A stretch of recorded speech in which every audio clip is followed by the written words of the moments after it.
This is Cybert signing into Kane's Wrath, and when you see green Tiberium mixed with blue, you know that something weird has to be going on. Welcome to the map, Beachhead 2, for Game 1 of this subscriber replay showcase. In the north, as the purple Traveler 59, this is smilycork. This is an FFA, so everyone is a one-person team, as the blue Steel Talons, which looks kind of purple, we all do admit it. This is GwaspaRi. And south of him somewhere, as the red Traveler 59, going for a bit of a descent rush, this is Brotato. Oh, this texture in motion has some weird lines across it. As the cyan scrin, this is Xads. And heading down the beachhead a little bit further south as the green, playing GDI, it's Edvin. And to round out this 6-player match, this is Reaper 17. I don't know why, but they included one just AI player. It's just a brutal AI who I think is a little bit broken because they haven't built anything. A couple of descents coming in here. GwaspaRi not ready for this at all. GwaspaRi, I think, going a little bit greedy or something. He's actually about to get double teamed by 2 sets of descents coming in here, both of them with fast legs. And GwaspaRi taps out immediately. No, GwaspaRi, come back. Steel Talons have been defeated. I guess, actually, Edvin could just run an engineer over here and grab that MCV. I didn't even realize that this Reaper 17 player is just doing nothing. So GwaspaRi gets dunked on right away. The dude went like triple harvester right out of the gate. And that is just a bit unfortunate for GwaspaRi. He is out of this game. Yeah, and you can find this map by Googling it. That is how I found it. So no, this is not 1.02 plus. This is not 1.3. This is nothing. This is a custom map that someone made, I think back in like 2008. And then maybe they refurbished it a little bit. Can't win Edvin going for the command post. Okay, so a Buzzer Hive does scout out that scrin. That Reaper 17 drone chip, and honestly, some players should run over there with an engineer and grab that. Descents coming in. smilycork is going to find a couple of more harvesters. Maybe a Buzzer Hive does get deployed just in time. Perfectly placed there, but the buzzers... Where are the buzzers? They were just not cutting through the forces as quickly as I thought they would have. And that will do it for the descents. They don't get the War Factory, just barely. smilycork is not able to kill off the War Factory of Xads. And what a bizarre match we are in for. And yes, it is green mixed with blue Tiberium in 3 different places on this map. And I don't know if it's the exact same amount. It looks like there might be like way more blue. There's definitely way more blue over here. But a good amount of blue here, and then just not a whole lot of blue here by comparison. I mean, it's still a decent amount of blue, but it's still not very much blue, all things considered. Brotato on his way over. I think he kind of senses an opportunity since the brutal CPU player has kind of done nothing. Edvin going straight to zone heads. Okay, a bold choice, but I think that might actually work out for him because descents can't shoot up. And we have a 6-player FFA that basically is about to have 4 players in it. And yeah, just go for a barracks and then capture this MCV, because at the very least, you'll have 2 drone ships, you'll have 2 MCVs, 2 tech trees, and you can get that Reaper 17 as well as the Traveler 59 Eradicator Hexpod. This drone ship is, I think, going to go take over GwaspaRi's old spot, but it's going to take a long route to get there. A couple of zone heads heading out for Edvin. He's actually going to find a couple of completely undefended upgraded power plants. There's the engineer capping that MCV. Nicely done. So he's going to be able to take out the nerve center as well while the power is low. And that will completely capsize Xads' attempt and his plan. There goes the nerve center. And it looks like the tier 3 will survive for the current moment. Edvin with an excellent execution on that plan. I assume he doesn't actually have an AP ammo. Edvin, what are you doing, man? You're going zone heads and you don't have AP ammo? Oh, Edvin. No AP ammo for this guy, but he is going to be able to cut down 3 harvesters, it looks like. They're basically undefended. And of course, zone heads are extremely powerful. They're just generally pretty expensive and difficult to acquire. By the way, big thanks to the folks who support this channel over on Patreon as Brotato gets set upon, and Brotato is about to be eliminated. He's got 2 MCVs, but he's got far more problems than I think he may be able to deal with 2 MCVs. Big thanks to the folks who support the channel, especially like all-time top supporters like OzMedia, Mediastorm, Deadly Shadow, Anoxic, Spud, and Admiral Akbar 47. As well as relative newcomers like Jacobar, David B, Yannick, Metaltow, Squish, Colton B, and John M. You have to give it to Brotato for attempting to do something a little bit special here, but ultimately it looks like it's not really going to work out for him. He has been almost completely destroyed. He does still have 1 refinery here, but it's low power mode for some reason. He's got it powered down, and this is a little bit difficult for Xads. He's going to lose these harvesters as well, and that may be really the end of his income functionally. He does still have a couple of gravity stabilizers. He did get out another tier 2, so if he ever gets a build queue back up and running, he will be able to defend himself against these hammerheads, which would be very nice. But, and that, ladies and gentlemen, is why very few people actually bother to build... sacrifices 1 hammerhead, bother to build growth accelerators, and second gravity stabilizer goes down. Very well done to Edvin. He has got this one buttoned up. He has got Xads completely defeated, essentially. Xads can build more harvesters and try and get another refinery, or get his refinery back up and running, but ultimately Xads can't do any more than build stuff from his war factory, which, I mean, is pretty good. He's got tier 3, he's got tier 2, so he can get dev tanks, he can get tripods, he can get mechapeds, but he can't ever expand beyond just 1 refinery, and that definitely limits his income, even if he gets 3 harvesters up and running. Zone Trooper's going to be able to pick up an extra little veterancy mark, or maybe the Hammerhead did. Hopefully, Edvin actually ended up getting AP ammo. He did! Look at that! He's got those little ammo boxes on the ground. And it looks like smilycork, who dropped his MCV in the very northern part of the map, is going to get himself back on his feet. smilycork did not kill Brotato, so this might come down to smilycork, Edvin, and Brotato, the 3 strong forces in this particular game.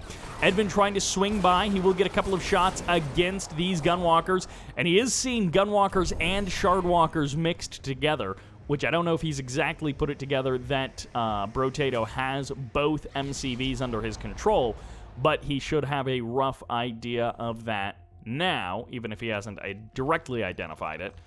And this is the point where no one has properly expanded, so they're all kind of on 1 base economy. Oh, smilycork.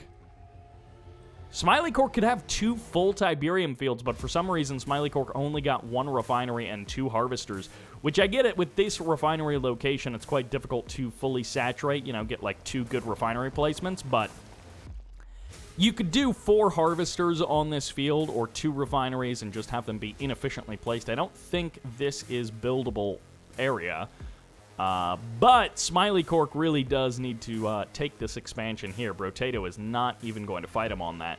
And honestly, this is one of those maps where if you got, you know, like 8 harvesters after you mine out your main and your natural, you just take like 8 harvesters and long distance mine a whole bunch of this blue, and that will get you into the late game quite comfortably. A couple of seeker tanks coming forward, a couple of gunwalkers as well from smilycork. A little bit of a reverse move kill on this 1 seeker tank. Unfortunately for Smiley, loses a seeker tank to the reverse move bug. But this focus from Xads, because Xads Probably should get like one more harvester and then go for the blue in the middle of the map. But because Xads can only build units, Xads is only building units. There are no other options for Xads. No super weapons, no more teching up, no trying to get out a signal transmitter or anything like that. You just have to go with what you've already got.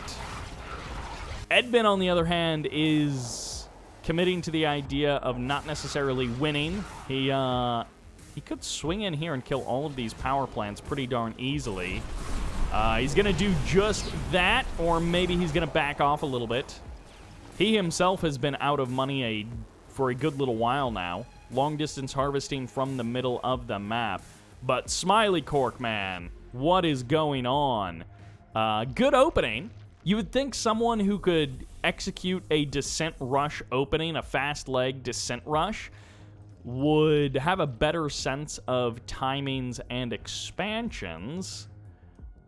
But he does not. Smilycork just now getting his second refinery up and running. Super duper delayed as compared to what we would normally see. And because that descent rush was it was pretty on point. As far as people that I don't know their names being able to execute a descent rush, that was totally fine. The expansion timing a little bit slow, a little bit lax here, but I guess Smilycork, just no one is ever going to attack Smilycork because Edvin and Brotato are so close to each other that they are more concerned about the other guy than they are about Smilycork, and Smilycork is just going to be able to slowly expand out and do whatever he wants. What is this? The Explorer going into the corner. He's trying to, I think, have a little bit of an insurance policy. Sonic emitters getting deployed. They are super duper ready. There is no threat in sight, but there is a threat on top of the hill. Edvin, actually, if he was a little more adventurous, he could pretty much kill Smilycork. Okay. Gravity stabilizer coming up. Edvin is really focused on Brotato. He thinks that Brotato is the big threat in the game.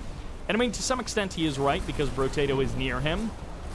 But, Brotato may not actually be who he needs to worry about first, as it looks like Xads has finally had enough of this game and says, I'm just going to try to win it outright. He's going to be coming down the beachfront, and he is going to be looking for blood. Nope, he says, 2 sonic emitters, not for me. And, well, it looks like Edvin is going to maybe upgrade another power plant. I'm suddenly not sure what's going on in this game. They're all just long-distance harvesting from the middle of the map. I think this is supposed to be like a 3v3 map, or maybe this is a 2v2v2 map. So then 2 of the players start on the high ground, and 4 of the players start on the low ground. It feels like the low ground players maybe have a bit of a disadvantage. Oh no! Oh no, truly playing into the FFA style. It looks like Smilycork is going to be amassing an air armada in the northeast. And Edvin gets the second kill of the game, really. GwaspaRi was the first to go, and then Brutal AI per a captured MCV. But at this point, Edvin could just expand north. He just needs to drive his MCV north, and then he'll at least have 2 fields to harvest from, and he'll have a second angle that he could potentially take this center field from. And that would actually give him a significant cash bonus. Also, Brotato could expand backwards to his own main, but actually, Smilycork might be looking to take Brotato's old main base. Brotato moves a little bit out of position, and that's going to open up an opportunity for Edvin to come in here. He's going to be able to blast down the nerve center. No, he barely doesn't get it. He's going to be able to shave off a couple of units here, and honestly, he could just keep running a little bit of an attack path with his hammerheads. And can he avoid the anti-air? He's going to try to avoid the plasma missile battery. No hammerheads go down. The army does get called off from the attack for just a moment. And with this many sonic emitters, I guess he's only got 3. But he does have 3 pre-built, ready to go. And this drone ship could just plop down right here, drop a couple of refineries, and get a really nice expansion up and running. Oh, these screen units just getting devastated by those sonic emitters, and those screen units just fall to pieces. Edvin not quite realizing the opportunity that he has with these zone heads, and with that base to the north of him, he could really just take advantage of that. Zone heads heading back out. This drone ship trying to find like the furthest corner of the map to hide in. And the unfortunate thing about smilycork is that he's done a good job of splitting up his buildings for an FFA, but he kind of has no defense back at home. And Edvin might have a little bit of threat to worry about. Edvin is going to finally find this base, realize that it's completely exposed and that he can clean up smilycork's main. He realizes that this is not the end of it and that there is more out there, but he is not looking in the right area just yet. smilycork is going to maybe reveal himself, and, well, Brotato just leaves the game. Okay, so Brotato had a ton of stuff, but Brotato just leaves the match. And Edvin is just gonna win? I guess this is like a base race now? Oh no, Edvin can't shoot up. So this drone ship could just take off. It's in the sky. Oh no, Edvin! He doesn't know. He didn't build a slingshot. Build like one Firehawk. I don't know if one Firehawk could kill a drone ship fast enough. But Edvin doesn't know about the drone ship. GwaspaRi coming in like he looked like the player who kind of outclassed all of these other people. And now this drone ship is completely untouchable, and Edvin suddenly has a very big problem, which is, oh no, he did. He got one Firehawk. All right, Edvin is going for it. He's going to chase this drone ship into the corner of the map, and I guess there's nothing else for him to do. He knows that these ships are coming for him. Firehawk takes one pass, so Firehawk will take about half the health from a drone ship, maybe a little bit more. And if they just target down this airfield, the second one's off the deck. This is going to be it. These Devastator warships can't kill the base fast enough, and Edvin is going to be able to get the kill on the drone ship. No, Edvin! He thinks he needs to defend his base! No, Edvin! Oh no! He uses his missiles on the Devastators! No, Edvin, are you kidding me? He didn't realize how close to victory he was. The drone ship is hiding in the corner. And it's just Devastator warships, just 5 Devastator warships that are going to kill Edvin because he can't shoot up. Oh no, Edvin. Oh no. Mistakes were made. He's running around the map. He's like, there has to be something else here, right? There's got to be like one building on the ground. No, that was it. You could have won. You could have won, and he loses. GG gets called, and smilycork takes it accidentally. Oh, with the FFA. What else can happen? Absolute nonsense. That's what can happen in game number 1. Let's jump into game number 2. And that takes us to what I think will be a little bit more of a traditional game here on Wasteland's Dam. In the south, as the purple GDI, this is a lost cause. And their teammate as the orange black hand. This is Jeff. The actual name is like Goffeffinho, and I saw it and I thought it kind of looked like Jeff when you spell it with a G. So yeah. And as the blue screen on the other side of the map, plain blue and screen, this is Elon Musk, aka the man who invented electricity, Tesla. And as the cyan nod, it's GwaspaRi.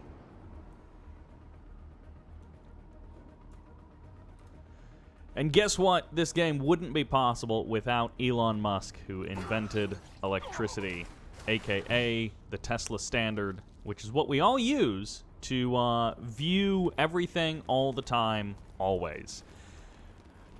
Good for Jeff. He's going to be able to grab at that tib spike, gets himself the cash back there, manages to get 2 tib spikes right from the beginning. Every time I cast a game with Tesla, I say something dumb about Elon Musk because, you know, people obviously associate Tesla with Nikola Tesla, but I just associate it with Elon Musk, and then there's usually someone in the comments who takes it way too seriously, and they get a little frazzled, and that always gives me a kick. And I don't cast that many Tesla games, so I get to keep doing basically the same joke over and over, but it's been like a year, so there's probably some new people. And I didn't plan that one as well, but, you know, you can't win them all. A couple of descents coming out from Tesla, slow descents, and of course they did kind of have a rough and tumble with those Cabal squads. Where are you going, Harv? Harvey, where are you going? What are you doing? No. Okay. Normally we talk about it on a 1v1 map. This isn't really worth it. It is worth it much less right now on a 2v2 map. But he really wants that blue Tiberium. Guy's got 4 harvesters back at home. He does have his natural expansion coming up as well. Relatively even-keeled opening, all things considered. Yeah, we had a couple of descents come on out. They're going to be tagging this tib spike as well, doing a bit of damage to it. But other than that, a pretty easy bones kind of an opening. A little bit of blue Tiberium for Lost Cause, and might get tagged by that Scorpion tank, but shouldn't be too much of a problem. And should be a 5th harvester. Oh, no, come on, man. Gets a 5th harvester, transitions it to the natural expansion, and then doesn't replace it in his main. Classic move there. A couple of Scorpion tanks are here from GwaspaRi, and of course the high ground expansion coming up and running for Tesla. Looks like Jeff has pretty much the same thing going on. Everyone rocking and rolling pretty well with the early and into the mid game. One tib spike down, the other one hasn't been captured. And, well, GwaspaRi is well set up there in the middle, but he is going to be contested by the truly superior faction, GDI. And, oh, that harvester almost auto-routed back to the blue Tiberium, but good call by a Lost Cause does manage to grab that harvester and send him back to the green. Lost Cause with a couple of pit bulls up the side of the map. We'll be able to start picking off perhaps 1, maybe 2 harvesters. Not a lot of defense here from GwaspaRi. It'll come down to the juking and how quickly he's able to migrate these harvesters around. Low power for just a moment as that laser turret comes online. First harvester is going to go down. Pitbull's going to split their attacks across a couple of different targets, but the laser turret doing the same thing there. And the Pitbulls are going to back off of the attack. Back on the front line, just a little bit of Tiberium leakage damage. And not too much else for those Pitbulls. They should be dealt with easy enough by a couple of defenses. Or maybe they'll just be forgotten in the corner there, and then they'll come back in a minute and strike down some more harvesters that these guys will have to deal with. A couple of scouting squads running through the Tiberium, a couple of flame tanks right through the middle of the map. Jeff getting caught by these Scorpions of GwaspaRi, and very unfortunate there for Jeff, who is going to be losing 2 flame tanks and the element of surprise. Couple of hammerheads going to be able to pick off a couple of rockets, and GwaspaRi and Lost Cause are going to tango just a little bit there before they back off from each other. A couple of Scorpion tanks trying to find their way into Jeff's expansion. At the same time, Tesla showing up with a handful of Seeker tanks. He's already got the force field upgrade, and he is on his way with Mechapeds to add a little bit more pain to this attack. Trying to keep up the defense. It's all about the man spam for GwaspaRi as these Seeker tanks just head further and further into the base of Jeff. The attack has petered out here. Not much damage was done. I thought they were going to be able to get a couple of extra harvesters there, and that is way so many harvesters on a field that is basically empty. But eventually, that Seeker tank will go down. GwaspaRi bringing the pain on the front lines, and it looks like a couple of tripods will eventually show up, or maybe an Eradicator Hexapod will be brought out onto the field by Tesla. The man spam has found at least a couple of marks of damage. Eradicator Hexapod somewhere on the field. No, I guess not. Okay, down here in the south, we finally found it. Old Eradi boy. And a couple of shock troopers gonna jump inside of there. And unlike Tesla, shock troopers are not just renamed Tesla troopers. A couple of sniper teams brought in by Lost Cause. The Juggernaut's going to be adding a bit of difficulty to this engagement. Nice positioning of the MCV there by Lost Cause. GwaspaRi is going to have a lot of action to deal with on his front line. His natural expansion may be busted wide open. And no charged particle beams. I'm not sure why Jeff is deploying so many shredder turrets, but boy oh boy is he ready for something if it ever shows up. GwaspaRi basically stopped with the man spam. He's transitioned a little bit into Spectres, and now charged particle beams has finished up, so the shredder turrets do a bit extra damage, but they are going to get pushed back by the Spectres. Meanwhile, Tesla getting pushed back by flame tanks. A couple of Mechapeds getting cleaned up. Flame tank makes its way down to the low ground, and Tesla is long distance mining from that low ground. EMP locks down the Eradicator Hexapod. 3 Grenadier squads. They're going to be able to keep up the repeat EMPs as the Juggernauts find their marks, and Tesla may not have an Eradicator Hexapod for very much longer. Corruptors trying to keep that Eradicator Hexapod alive. One more EMP may do it. No! The phase comes through, and the Eradicator will survive. No more effort needed as Tesla keeps his Eradicator alive, and he keeps his hopes of that epic unit doing all of the work online. Couple of obelisks from GwaspaRi, but they're going to get shut down by the Juggernauts and by the Watchtowers. One tripod is here, but it's more about the Spectre artilleries, and they're looking for that shockwave to lock them all down. Every single one gets captured by that EMP. The Juggernauts find their first mark, and the EMP is about to wear off as the Juggernauts split up and diversify their targets. Orbital bombardment on top of mostly nothing, but he's hoping to get the cancel on a couple of those buildings, and indeed he does. GwaspaRi is going to have some trouble coming at him as he is trying to deal with Juggernauts with just inferior numbers. He does have a decent amount of Spectres. As long as they don't get EMP'd again, he might be able to hold off these Jugs for a little while longer.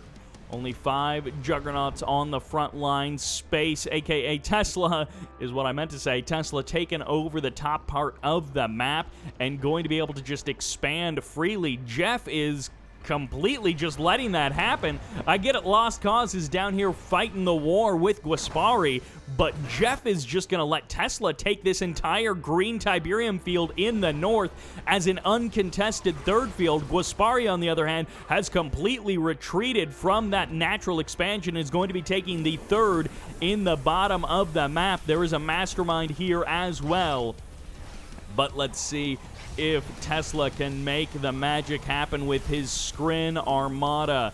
1 Devastator warship, 1 Eradicator Hexapod, couple of blue flame tanks coming through the base of GwaspaRi. He thought he was safe, but it may not be enough. 1 flame tank down. The second one goes elite, but it will be eventually eliminated as the war factory goes down. The flame tank follows shortly after, and GwaspaRi's hopes are kept alive.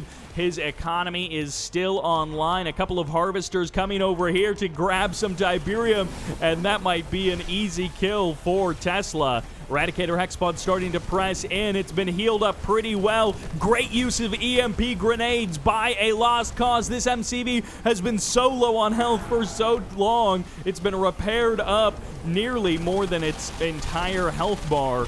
Probably a couple of times at this point. How much it's been shelled and how much damage it's taken. And now it can't even really pack up, because by the time it packed up, the next round of barrages would be here. Another engineer is going to try and make the run for the MCV, and he gets it back up to full health again for at least the second time, as the Spectre Artillery get targeted down by Zone Raiders coming in from the top. These troopers will not be stopped, and the Zones are hunting themselves some Harvesters and maybe even some Spectres as well. 3 Spectres, I think, total going down there, as GwaspaRi has not been able to break his GDI opponent.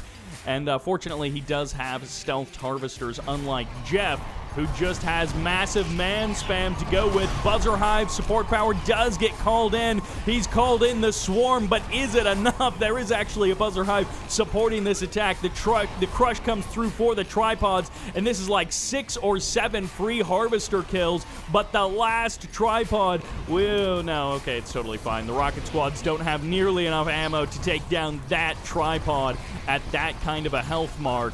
And 1 more Harvester goes down. 2 might be able to escape. One of them half full, the other one completely full. Meanwhile, in the south, GwaspaRi pressing in on the ground. Tesla pressing in on the air. Jeff is going to be fighting a long battle against a Scrin player who's already taken the majority of the money from that Tiberium field.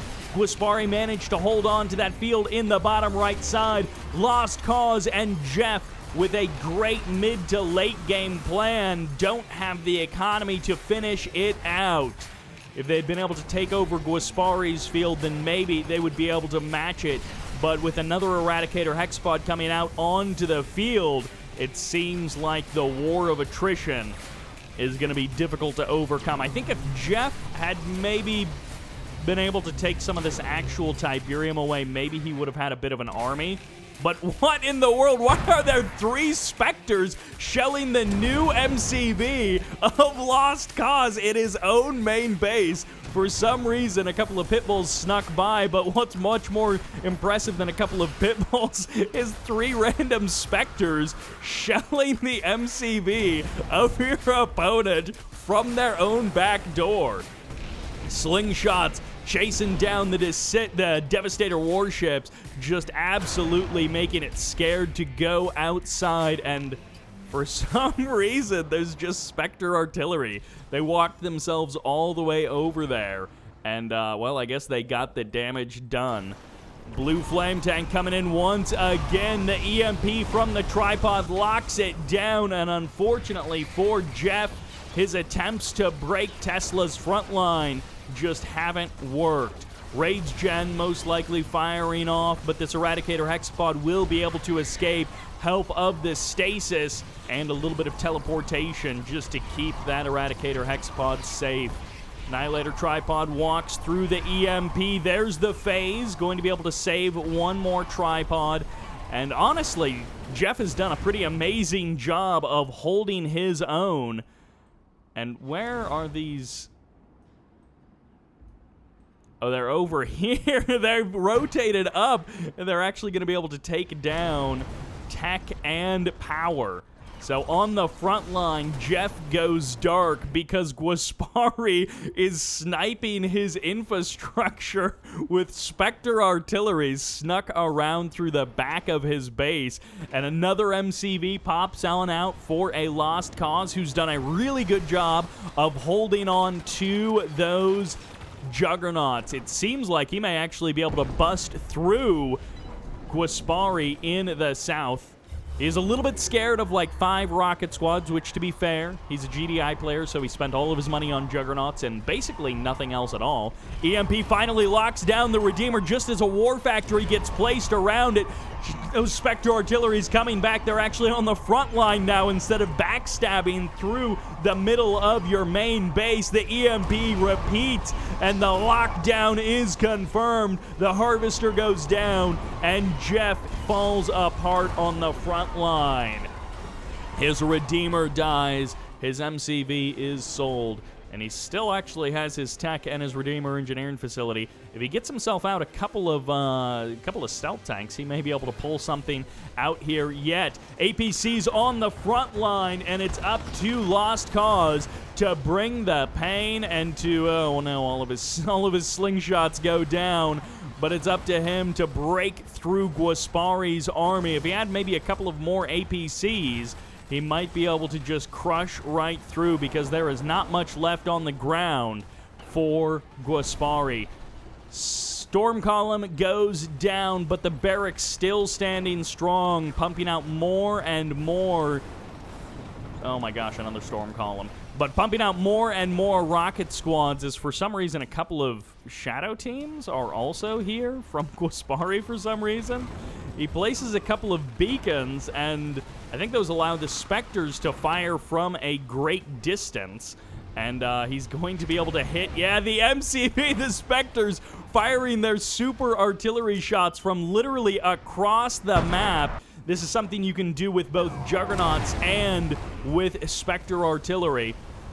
Sniper teams and shadow teams both have the ability. And finally, a Lost Cause is... Oh no, the APCs walk into the shot!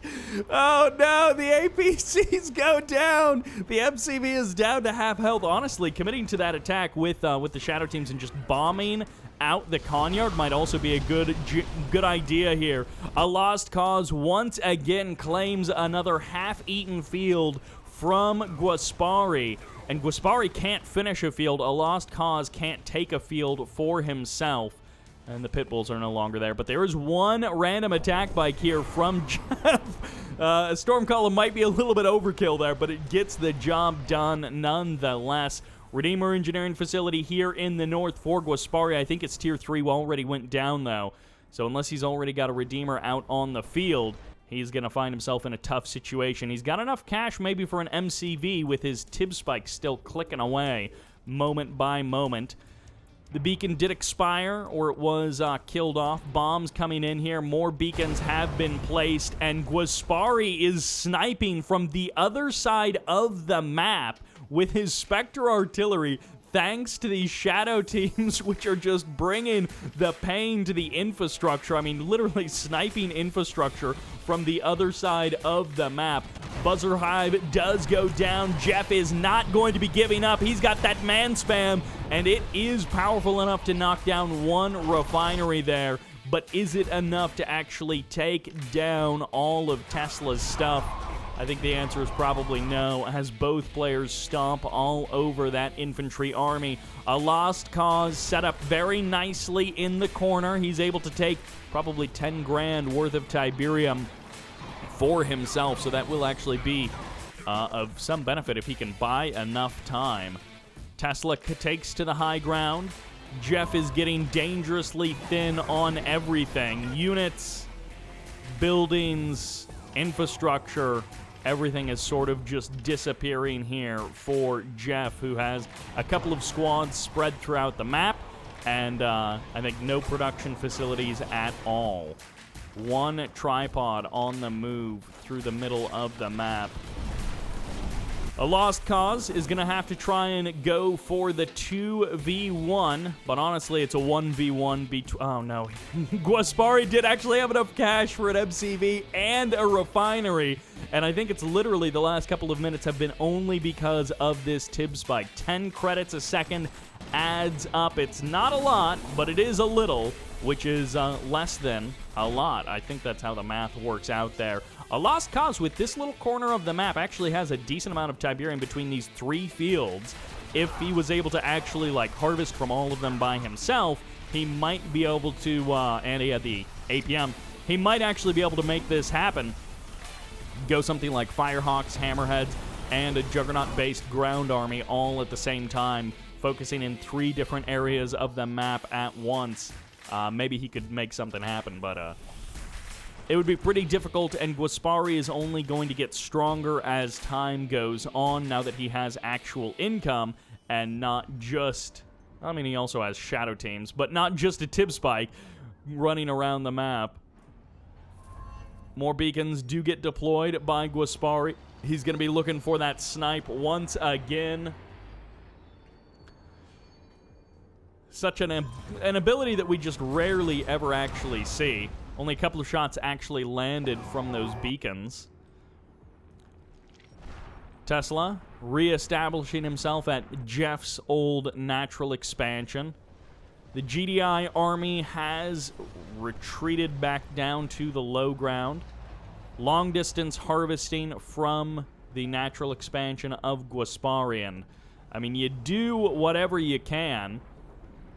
Yeah, some of these bases are a little bit tough to crack with just a couple of pit bulls when you're going up against a storm column. Harvesters just going absolutely everywhere on this map, and Lost Cause has a decent shot to be able to potentially take this. I think the Spectre Artillery were firing off another round of barrages, but I'm not sure where exactly they landed. MCV packs up for, okay, never mind, unpacks almost immediately for Lost Cause. Another mothership does go down. FaZe keeps those harvesters alive for now.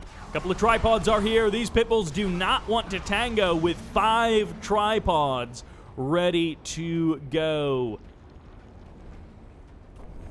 GwaspaRi with the flame tanks. Signal transmitter is now here. Tesla has unlocked basically everything in this game. EMP locks down the Eradicator Hexapod. And I have to give it to a Lost Cause who has actually landed a whole bunch of these EMP grenade shots. This guy uses EMP grenadiers more than almost anyone else. And he has locked down an Eradicator more than almost anyone else with those EMPs. Flame Tank gets beaconed for some reason. Way in the corner of the map, GwaspaRi beacons his own Flame Tank, and I guess from this point, if GwaspaRi and Tesla lose this, they are truly a lost cause. And they should maybe, you know, apologize to a Lost Cause for wasting his time at that point. But a Lost Cause now trying to potentially get out of Marv. I don't know that he actually has enough time to get out of Marv, but he's going to try, and he's also going to... He's got a ton of APC Pitbull heading up the ramp. He still has not killed the Tib Spike of GwaspaRi. Oh, Rage Gen fires off, and it is mass mayhem and chaos as an attempted mine drop comes in, but it misses as the half of the units stay to try and fight the Redeemer of GwaspaRi, and the other half evacuate to go and defend their homeland. Flame Tank comes through, starts burning down a couple of power plants in the back and takes the power offline, goes for a refinery after that as the Juggernauts reposition to try and deal with this Eradicator Hexapod. It is all up to, and no, actually it didn't even work because the Flame Tank goes down. It is all up to a Lost Cause as the Shockwave Artillery fires off. The Eradicator Hexapod is getting dangerously close to the Juggernauts as it gets EMP'd and locked in place. That rear armor is vicious as these Juggernauts will find their mark and bring down Tesla's second Eradicator Hexapod. Epic unit. Who? Because Tesla is going to have to invent his way to a brighter future that doesn't involve an epic unit. A Lost Cause buttoned up tight in the corner of the map. One Flame Tank is not enough to press him away, is not enough to kick him out of this game. And unfortunately, for a Lost Cause, I don't know that he's going to have a ton of success trying to actually step forward. Supersonic Airstrike comes through, does manage to take some of the health away from these Devastator warships. They are getting chased down, but again, having to deal with a storm column is a bit annoying. It's just something that this group of units is not good at dealing with quickly. One random mastermind manages to grab one random pitbull as this army just sort of passes its way through the base, leaving, honestly, most of the infrastructure still intact. The Marv gets EMP'd, and the Grenadiers actually come through. Actually, all of the tripods go down. The Marv survives, and there are a couple of husks to potentially be captured here. This mastermind is still alive, and all of the units have called the retreat. They are heading north from a Lost Cause's base. EMP's locking something down. It's blue versus purple, but they're scrin. So you legitimately almost cannot tell the difference between the way that the coloration is done from those two colors. When a purple GDI player engineer caps a husk of a blue scrin player, it's hard to tell what is actually what. Tesla continuing to get further and further ahead in the Army department. Tesla been largely unopposed. Jeff perhaps not quite landing as much damage and harassment of Tesla as he would have liked. There's the teleport away of the Redeemer. Engineers going for more husks. Eradicator Hexapod round 3. Tripod does get grabbed there. Beacon gets placed. And GwaspaRi a little bit worried about those rocket squads. I mean, all of the money on the map is largely under the control of Tesla. It feels like Tesla should have an outright victory here, but it felt like that 5 minutes ago. And the Lost Cause is still managing to hold on to this game. It feels like Tesla should just be crushing through, and perhaps he finally will as he grabs the MCV, he captures it, and he is now going to, I guess, just, yeah, there we go. There's the sell-off there, as the engineer and everything else do get sniped. Even the mastermind gets sacrificed by Tesla. He felt a little bit bad for that, and he is going to just give up that MCV. There is still a War Factory out, so another MCV can be reproduced, but this will be the 4th MCV, I think, for a Lost Cause. So he has pretty much just got to do it with his army, which is pretty impressive if only his Marv had a little bit more health.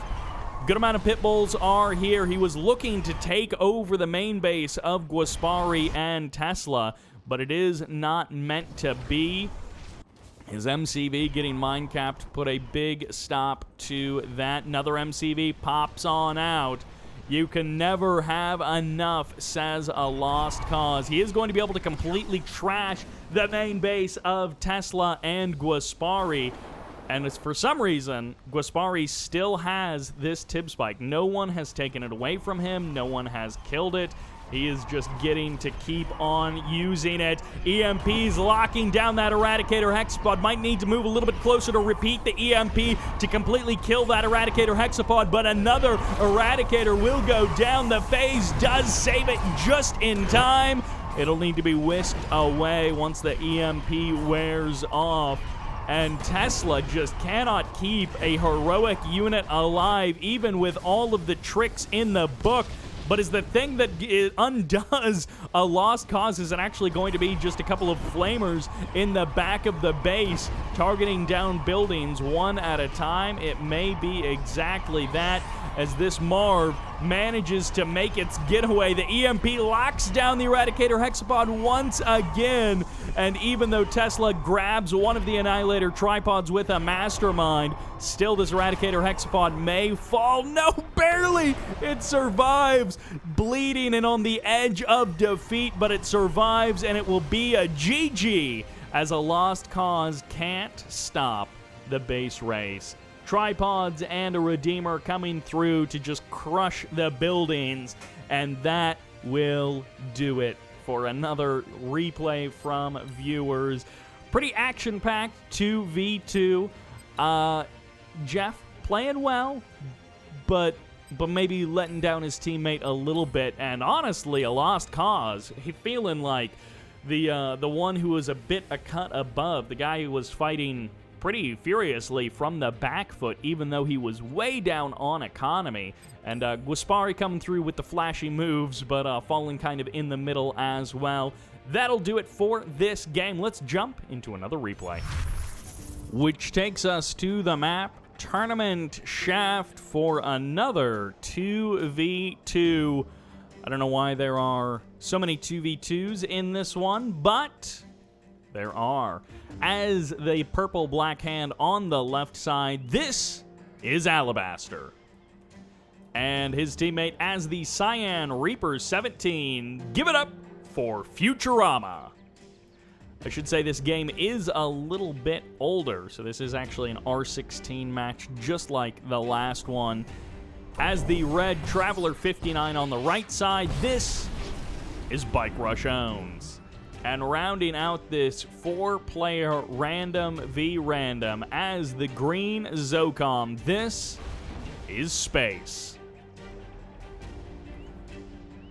4 players playing random, so we do get a pretty good distribution here. I mean, Blackhand, Reaper 17, Zocom, Traveler 59 is maybe the most commonly played of them, but we do get some little bit of oddballs other than that. And, you know, Blackhand used to be a favorite from a lot of players, a little bit less so in recent times, at least in competitive matches. It's pretty much all been Marked of Kane and GDI, with an emphasis on GDI. Pitbull does see the Operations Center, and I don't know exactly what Alibaster is going for because he doesn't have anything else constructing out of his War Factory. So the Pitbull from Space is going to sort of pull back a little bit, but like, yeah, the Operations Center was seen, but there's just nothing coming out of the War Factory. So I'm not sure what exact sneaky plan Alibaster has prepared. It looked like a flame tank rush, but it appears that nothing is happening. Okay, it's just a delayed second refinery. So flame tank rush that got scouted, and instead of just going for it anyways or completely skipping it and like selling off the Operations Center, it's just going to be a slow start from Alibaster, which does definitely have a bit of a damper on things. BikeRushOwnz and Space kind of getting ahead purely by the merit of Alibaster kind of flubbing the opening a little bit here.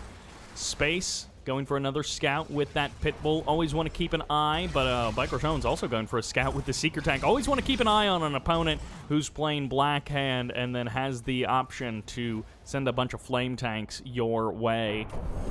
In recent years, it feels like the flame tanks have mostly been misses, but every once in a while there is that one that gets through and then just absolutely wrecks your opponent. And it's another Harvester, so it's not even a flame tank now, with this Seeker Tank here watching over that War Factory.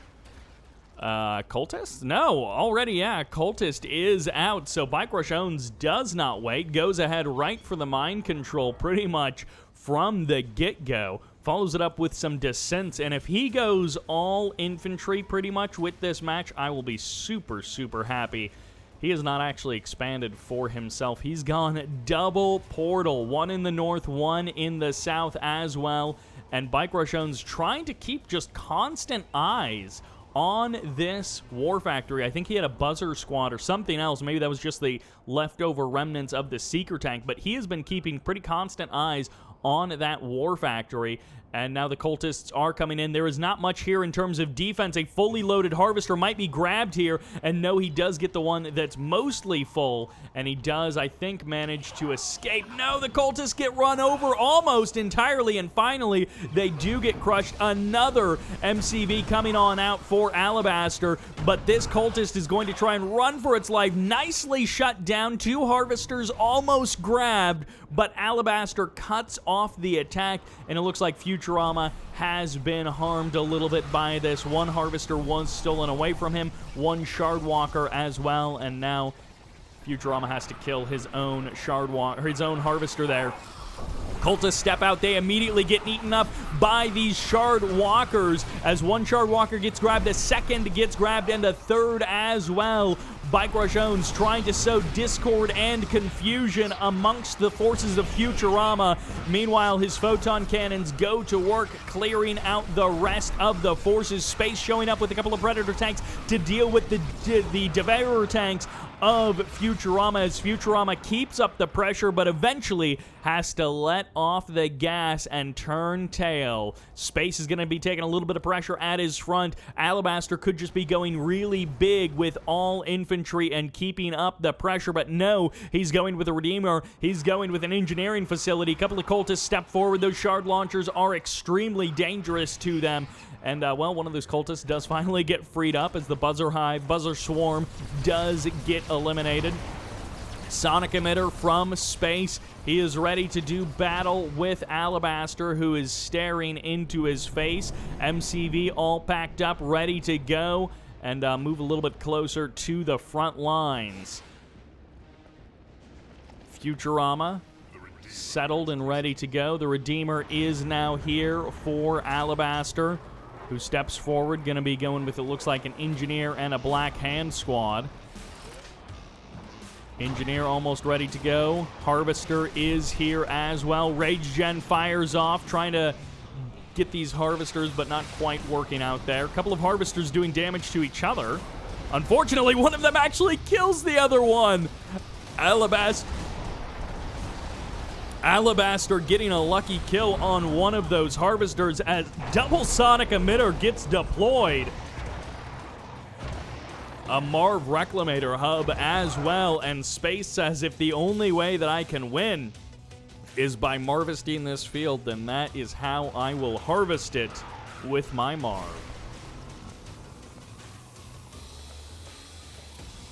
Futurama turns north. BikeRushOwnz continuing to basically commit only cultists to this attack. He is playing the mind control faction, and he is coming in pretty much as hard as he can with that. The RNG catches the Redeemer. The Zorkas have already dropped their bombs, and another Sonic Emitter gets deployed. There's going to be the slow field coming in as the Zorka strike lands, and this Redeemer is dead in the water.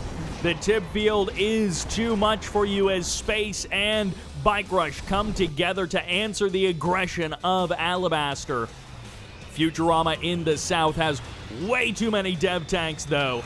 This is so many dev tanks for anyone to deal with. He can just, like, delete this entire base with his dev tanks. He has got so many devs. I do not know how BikeRushOwnz is going to hold this off. Let's see what he manages to do as Space moves forward in the north.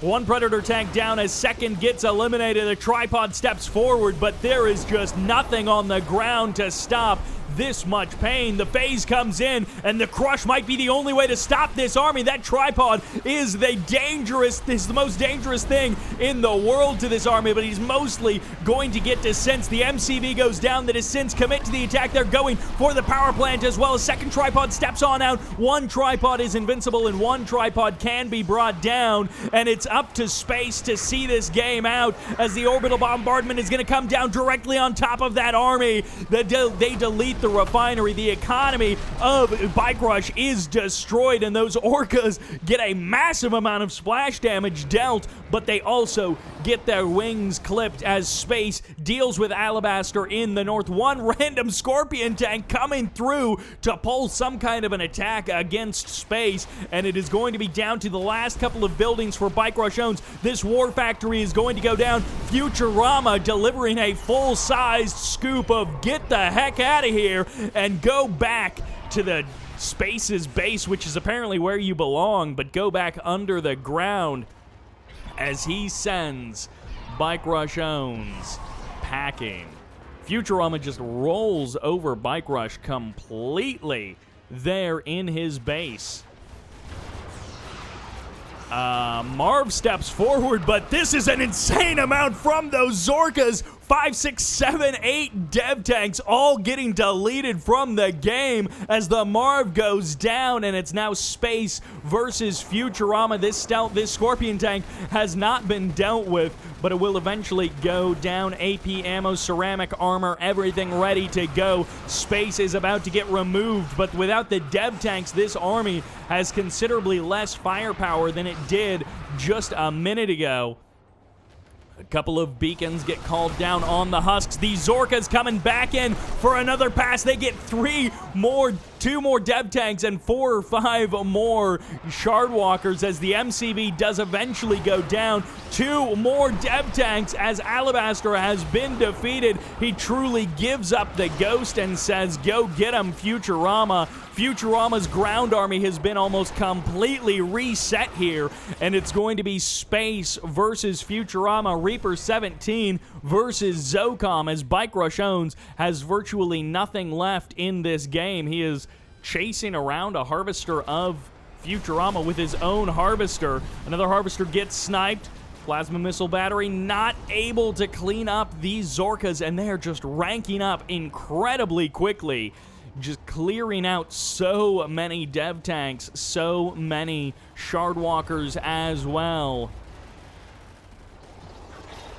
Hammerhead's coming forward. Couple of descents get cleared up. Space coming through in a big fashion here. His Marv with one Zone Raider inside of it does get stasis there, as that will lock that Marv in place. But the splash damage from these Sonics has just been so powerful at breaking down these descent squads. And oh no, Space. He even gets his Hammerheads caught in this, but not the Zorkas, as that tripod just gets eliminated. More Sonic emitters getting deployed. The EMP's not able to land. The Marv is able to back off. The Harvesters coming in from BikeRushOwnz. The MCV just gets removed and packed up, ready to go. You are a lunch buddy. Meet Bike Rush's forces down as you sink into the ground. The Sonic emitters are powerful, but there might finally be enough Reaper tripods to break through the Sonics. Not enough to break through this Marv, though, not without EMP, as Space fires off the Shockwave Artillery once again, locking down the army of Futurama, and it is too much from the Zocom player. Too much EMP, too many Sonic emitters, and he is just bringing the pain from the GDI Zocom forces. Oh, Space, who looked on the edge for just a moment there, but this has been incredibly cost-effective for the last minute or so. The Engineer gets sniped, the tripod almost gets sniped, the Marv remains virtually untouched, and this has bought so much time for Space to do something. Oh, okay, he just built another MCV. He actually hasn't done anything new. He is just renewing his build radius so that he can push the Sonic emitters out a little bit further, a little bit closer to his opponent. The Marv commits into the attack. Black Hand Squad comes in. FaZe fires off from BikeRushOwnz, saving the Marv of Space. And this was the real plan all along. Bring that MCV closer, get the build radius out here, and the Marv does try and crush that Black Hand Squad. The Zone Raiders do eventually get eliminated, but this is mostly just about buying time. Futurama actually has almost enough tripods to be able to break through the attack. He's not quite going to be able to break Space just yet. That Engineer getting a lot of additional time to repair up that Marv. And Space is actually going to be getting pushed back once again. I cannot believe that Futurama has been able to almost completely crush Space's front line for the second time. Despite everything that Space had, Engineer actually gets sniped there right as the Ox Transport comes in. The front line gets sold off, and Futurama may have done it. Are you kidding me? Futurama now having to contest with the slow field. Zorka's come through for another pass. All four of them survive once again. Futurama needs to recap these husks. Two of them here that could be taken over by him. And that Marv, he's got, like, nothing really. Oh, no. Oh, no. What are you doing? Space hands over the reins to BikeRushOwnz. He says, you've got a better chance at 1v1ing Futurama from this position than I do. Zorka Strike comes in. Does not delete that Reaper tripod, but does take away the shields. And oh, this feels a little bit unfair as BikeRushOwnz stays in the game long enough to have Space hand over everything to him. And I guess now it's just a 1v1 between Futurama and BikeRushOwnz. And I mean, Futurama has won, but from this situation it feels like BikeRushOwnz has had the better set. Oh my gosh, 2 Harvesters and almost the Refinery as well. 2 fully heroic Zorkas and 1 double vet Zocom Orca. Futurama is going to choose his attack path, and he is going to go all in. Double racks or even triple racks was the follow-up by BikeRushOwnz. And he sells off his infrastructure there to get a little bit of extra cash. He's going to be able to finish that Sonic emitter. I don't know if there's any option left for Futurama. He might just have to commit fully to this attack. If he pulls back, it just buys more time for BikeRushOwnz. And BikeRushOwnz may actually get the free kill on this Harvester. Zorka's come back in. That ceramic armor helps them a lot. I'm cheering more for the Zorkas than anything else. And BikeRushOwnz now against Futurama. BikeRushOwnz re-expanding to his original main base. Futurama maybe starting to lose control of this game as Red takes over the map in 3 of the 4 corners. No one ever grabbed the EMP control centers. There's 4 of them on this map, and not one of them has been grabbed. One tip spike also was never captured. Bit of an oversight there in between Alibaster and in between Space. That Zorka splash damage is insane. The Marv has healed almost back up to full health. That War Factory absolutely doing a huge amount of work as it's a triple Zocom Raider, Zone Raider Marv, and an Engineer. So 1 lonely Engineer with 3 Zone Raiders, and BikeRushOwnz seems like he's back from the dead.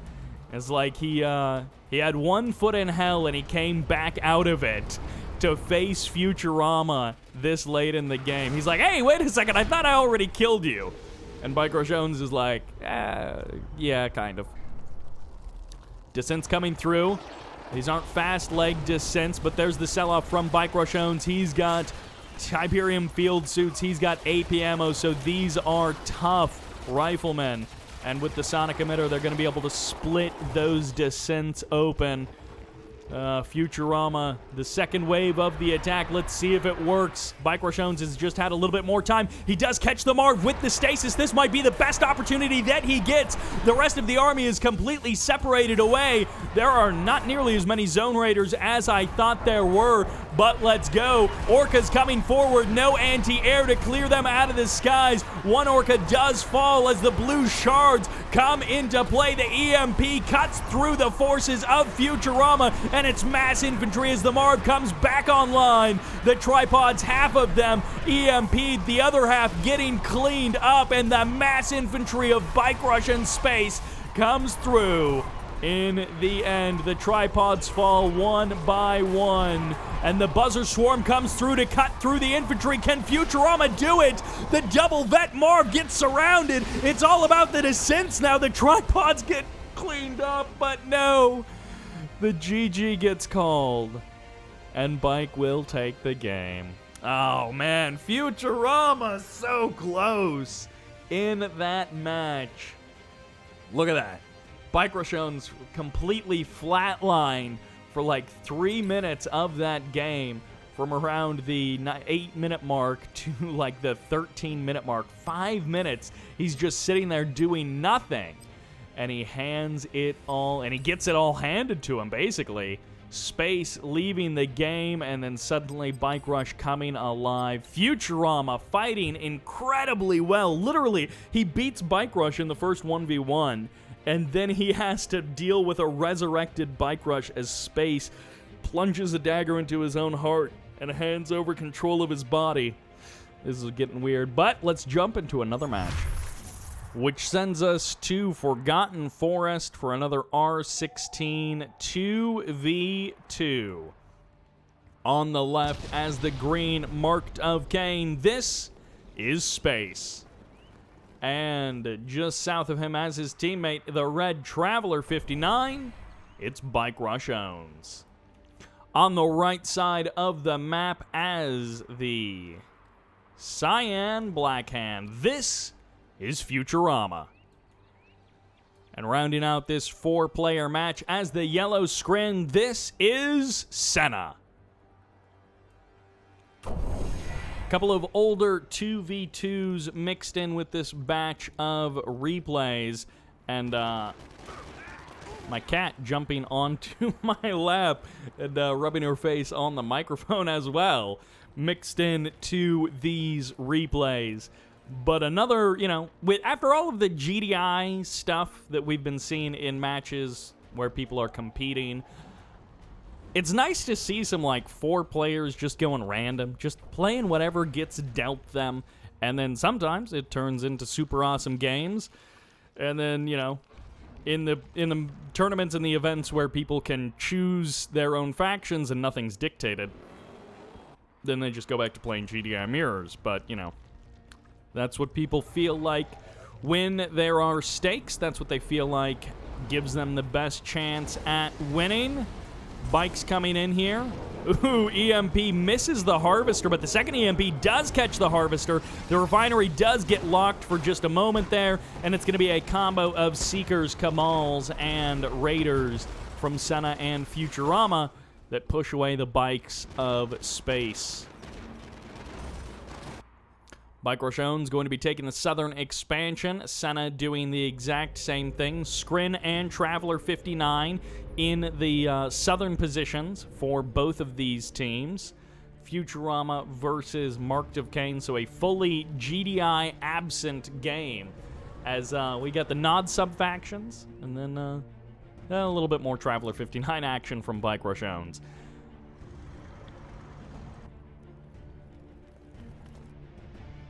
A little bit of pressure from space, but other than that, very standard macro-oriented openers from everybody. The EMPs keep coming from space. Obviously, scouting that double war factory in the north, it's nice to know, and getting the EMP on it makes it a little bit better, but, you know, that one EMP is not a big deal. It does get the confirmed scout. You do know what your opponent is doing. Hey, if Futurama is going for a double war factory in the north, it's nice to know that there might be a big giant swarm of bike buggy heading our way as we go into the mid-game. No defense is queued up, but it's going to be a double war factory for the response from space. They're both playing to this same tune as the Nod players in the north. Meanwhile, our Scrin friends are, looks like, just getting their late game powered up. Stasis Chamber is there for BikeRushOwnz, and should be added on as well for Senna. Senna's maybe prioritizing economy a little bit more than tech and upgrades. Bike's coming in from space. Will he be able to do anything against Futurama? Futurama's like, hey, it looks like you're going double war factory in the north as well. And they kind of high-five each other with rockets as the bikes trade places on the map and take a couple of shots at Futurama's Harvesters. Mostly his Harvesters do survive. Mostly the bikes do not survive, as it's a mixed company from BikeRushOwnz. Lightning Spike does get deployed. Operations Center comes online, and it's going to be a little bit of Seeker Tank descent pressure coming in from BikeRushOwnz. He's got those fast legs as well, so everything travels together. That bike gets eaten up. Another Lightning Spike comes down, but this time it's defensive from Senna, as BikeRushOwnz is going to jump on that, and the rest of his forces get beset upon by Futurama and Senna, breaking up the defensive duties. And it's going to be Seekers versus bikes in the north. A couple of Raiders and a couple of bikes trying to sneak through for space, as Senna's defense mostly deals with the intruders, and Futurama pushes away Bike Rush in the north. Natural expansion takes a bit of pressure as well. Senna goes straight for tier 3, skips the stasis for the current moment, and should be getting that stasis relatively soon. As we go into the late game, he's definitely going to want that. Prodigy is out on the field. The additional mind control going to be coming in as Futurama or Senna finishes up those attenuated force field upgrades. Seeker Tank gets blasted at the blue Tiberium. Eradicator Hexapod is on the way. Futurama looking to take the center green Tiberium field in the north. Space is aware of it.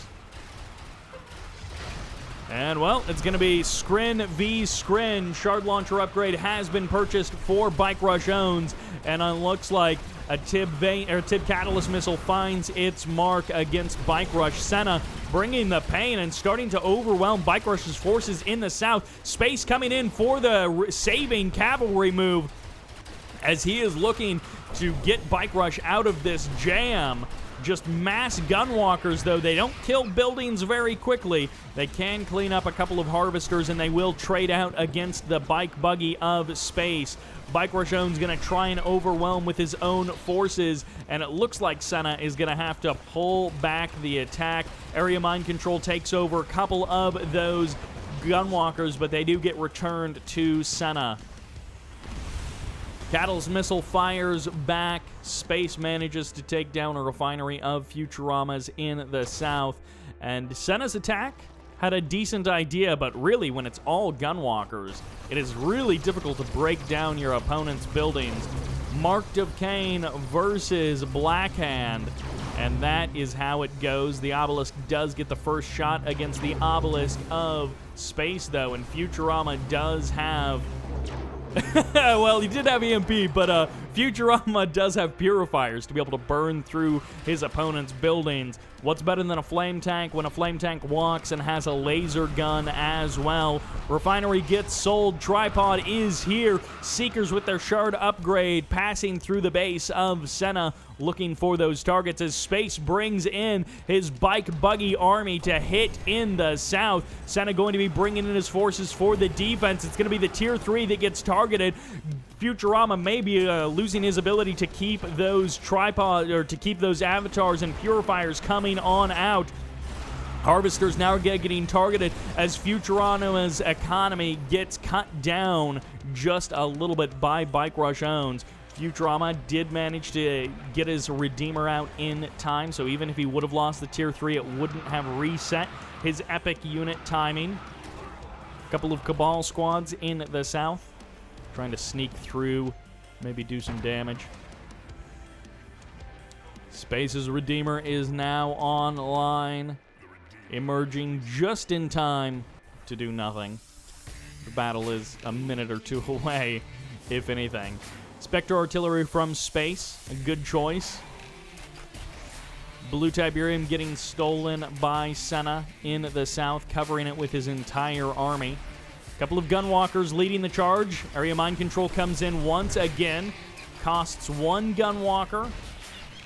Senna's going to have to be careful about that Prodigy. No Cultists, though. No 2 Cultist squads are on the front line. Something Senna is going to have to worry about. MCV gets sniped. Futurama getting caught there.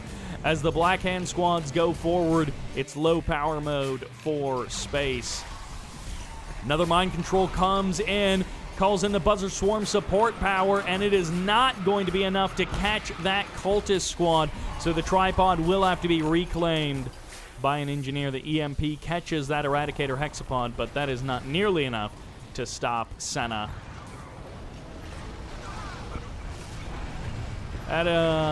Senna having a little bit of trouble helping out his buddy Futurama, because in the north, Futurama lost his Redeemer engineering facility. BikeRushOwnz being a bit of a sneaky boy with that. Senna loses a Harvester in the north. BikeRushOwnz chasing away Senna's Harvesters in the south. Senna gonna look to take the middle green Tiberium field in the south. Futurama has been unable to support his claim in the north. He has taken very little of the actual economy from that place, and he's going to basically be leaving it all for Space to take. Tripods marching forward in the south. Rage Gen fires off on both sides. Some light casualties on the side of Futurama, but Space comes in. He gets the EMP and he commits to the attack. Spectre Artillery firing off. EMPs repeating the lockdown as Space is looking for blood. He wants to knock Futurama out of the middle of the map and knock Futurama's Redeemer out of this game. EMPs continue to lock down as that bike buggy gets cleaned up. Futurama will defend the purifiers, but what is there left for him to defend on the front line? The mothership gets called in, and the chain reaction has started, but it did get cut off as BikeRushOwnz is trying to bring the pain the old-fashioned way with the flashy finish and just hoping that he can remove the entire base from his opponent as Senna presses forward. Area Mind Control takes another tripod, locks down Senna's Eradicator Hexapod, and well, the mothership is getting targeted down. I don't think it'll have another shot to take another blast. BikeRushOwnz is going to kind of lose out on that opportunity. Magnetic mines get deployed by Space. And Senna almost calls off the attack at the wrong time, but no, the mothership will go down. Very unfortunate there. BikeRushOwnz trying to go crazy with but he distracted Senna, so it may have worked anyways as the phase fires off, keeps that Eradicator Hexapod alive, and buys more time for these buzzers to try and hunt these cultists. It will not be enough. The distraction was enough for BikeRushOwnz, and it looks like Futurama has been defeated. He hands everything over to Senna, who's already starting to get overwhelmed. Seeker tanks in the south trying to hunt harvesters, and Senna has to fight a 1v2 with basically no economy and basically no Tiberium under his actual control. Space has just got a runaway expansion in the north, and BikeRushOwnz, who had very little left to his control other than cultists, has turned Senna's army against him. And now he's going to be able to get the EMP on the Eradicator Hexapod once again, just slowly sucking the health bar away from that Eradicator and healing up the tripods at the same time. And, well, it looks like Senna is going to try and save his chances in this game, but I'm not sure if he's actually going to be able to do it. Cultists come forward, grab a Seeker Tank and a Gunwalker, trying to cut off the reinforcements of Senna as Senna sends everything to the south. And no, it looks like Space shows up with a couple of Venoms to basically get destroyed, as Senna's Gunwalkers can at least clear out the Venoms, even if they can't do much more than that. Senna's army falling to pieces at the front door of BikeRushOwnz. And it's unfortunate, but there isn't much left for Senna. Rage Gen fires off from somewhere. Space starting to take over the main base of Senna and Futurama. Senna still fighting this one out pretty much until the bitter end. Even though there is very little hope of victory, very little chance of a comeback, basically no economy, basically no map control. I'm not even sure how he could possibly come back in this game. Senna does kill a couple of harvesters of BikeRushOwnz, who's trying to steal that blue Tiberium. Not able to do much more than that. More Gunwalkers being added into the mix. Okay, there's the GG. And that will do it. Another 2v2 on Forgotten Forest, and let's jump into another R16 match. And that will take us to Tournament Odyssey for our first 1v1 of this video. In the south, as the orange Traveler 59, this is Sharpsense. Alright, he's playing Traveler 59, and he is playing as Traveler 59 as you can get. In the north, let's see how he deals with a Descent Rush as the yellow Blackhand. This is Senna.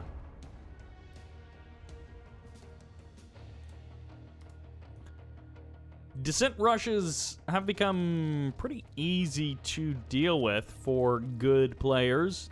Me, on the other hand, not so easy to deal with.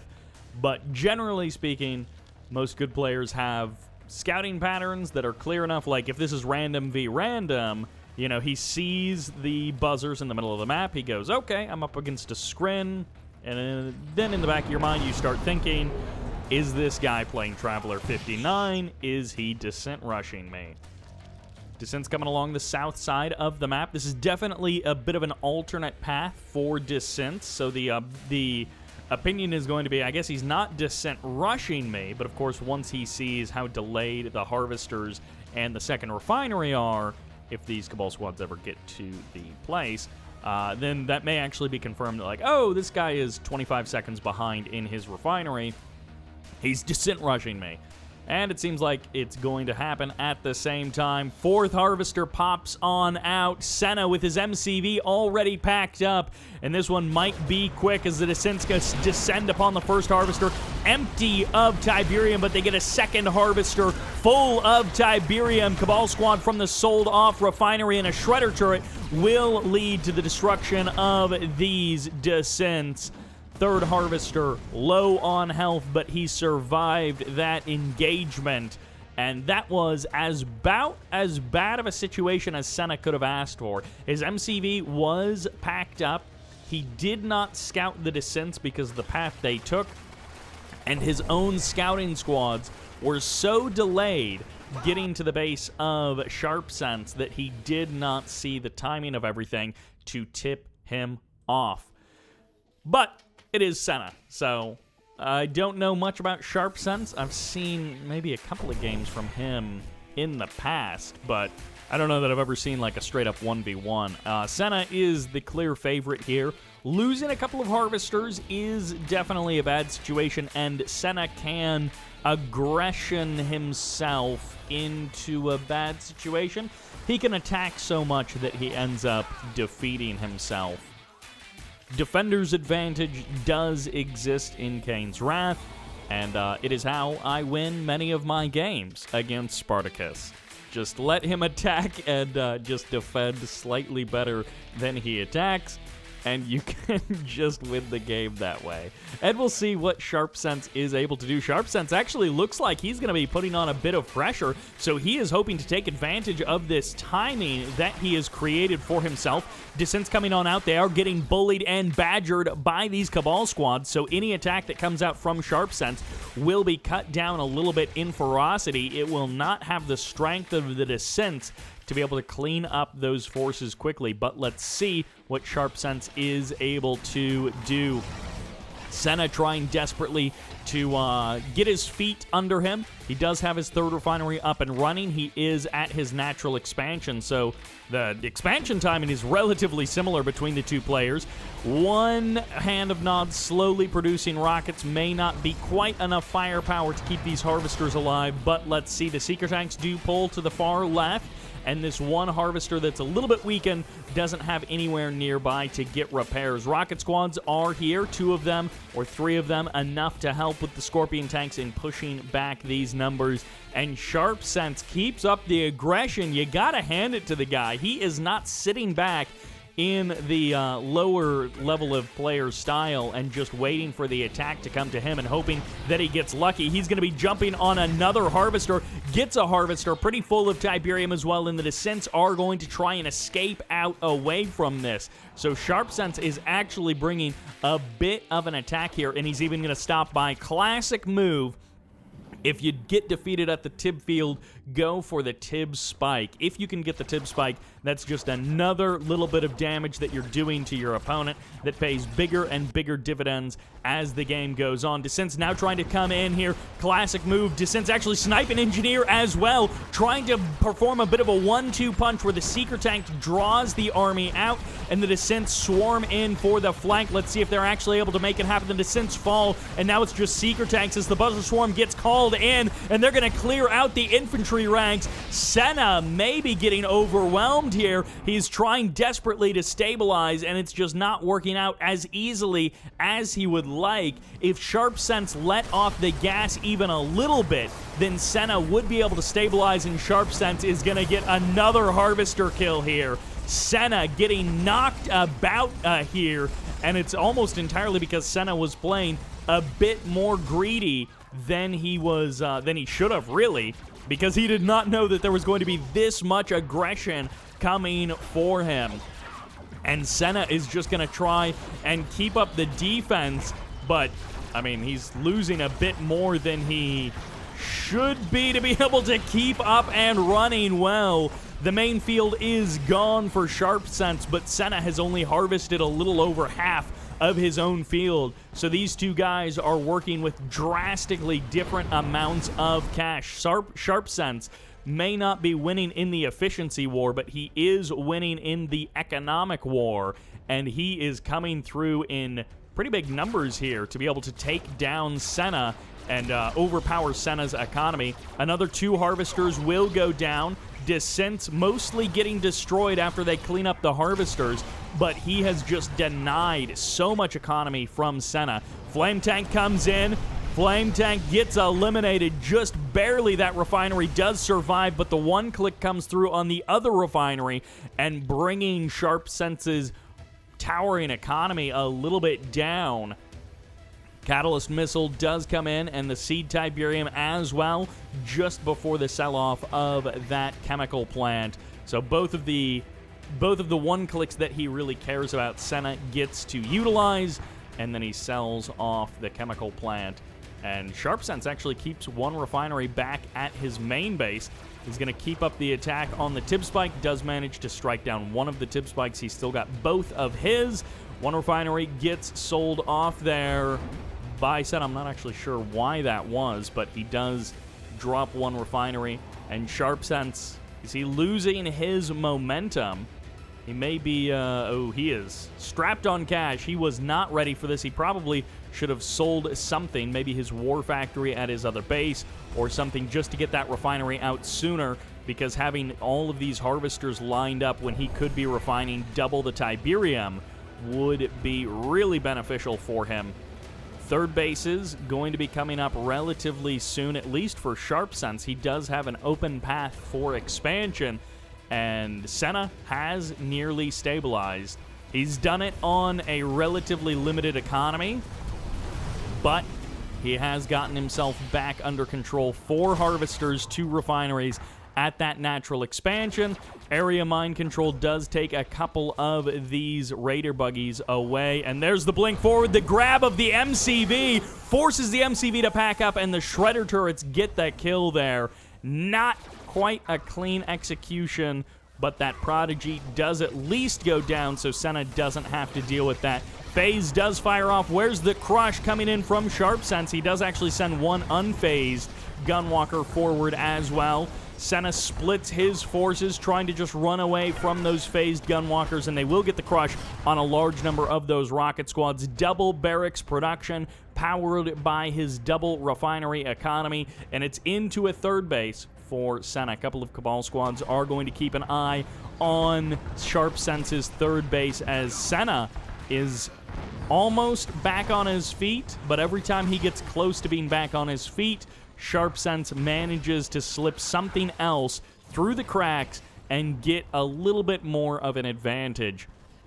And Senna being the better 1v1 player in a regular match, is almost coming back every time, and then Sharpsense just manages to sneak through something else. And the Mechapedes, one of them, it looks like, does go down. A second one taking some lost segments, and no harvesters get eliminated. The slow field limiting Senna's economy again, but not enough to completely knock Senna out of this game.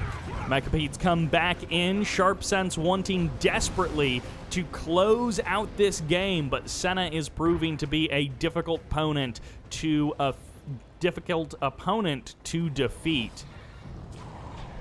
Random Cabal squad making its way to the front line. Oops. Sharpsense loses a Prodigy for nothing. The third base is really slow, really far behind. More Mechapedes go down on the other side of the map, and this is where Senna, as the better player, starts to get some of those wins. Right now, they're pretty thin wins, but he is at least getting a couple of lucky breaks here, able to clean up those Mechapedes, able to get the kill on a Prodigy that is just standing still and doing nothing. And Senna decides to take the fight to his opponent. He is going to bring the fight to the third base of Sharpsense and say, hey, if I can't expand, neither can you.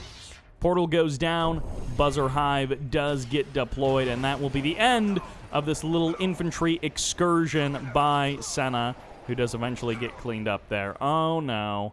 The one unit that survives is the fully heroic militant rocket squad. Sharpsense desperately trying to get as much of this Tiberium into his bank account as he possibly can.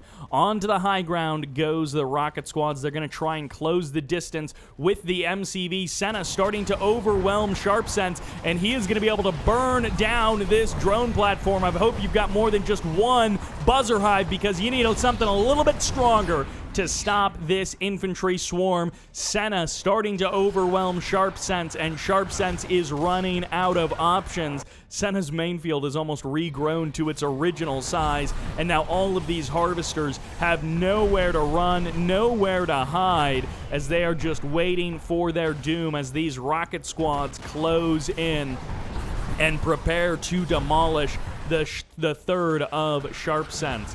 Sharpsense does have a lot of Tiberium back at his main base, so if he could transition those harvesters safely out, he might be able to make something happen. But the harvesters are just awaiting their doom, quietly going to the beyond. Mass sell-off.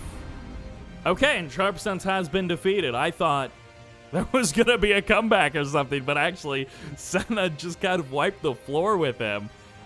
Really strong first 7, maybe 8 minutes for Sharpsense. And then his attacks started being dealt with, his offense petered out, and that's where Senna took full control of that game. Good attempt, but ultimately Senna does come through with less money overall.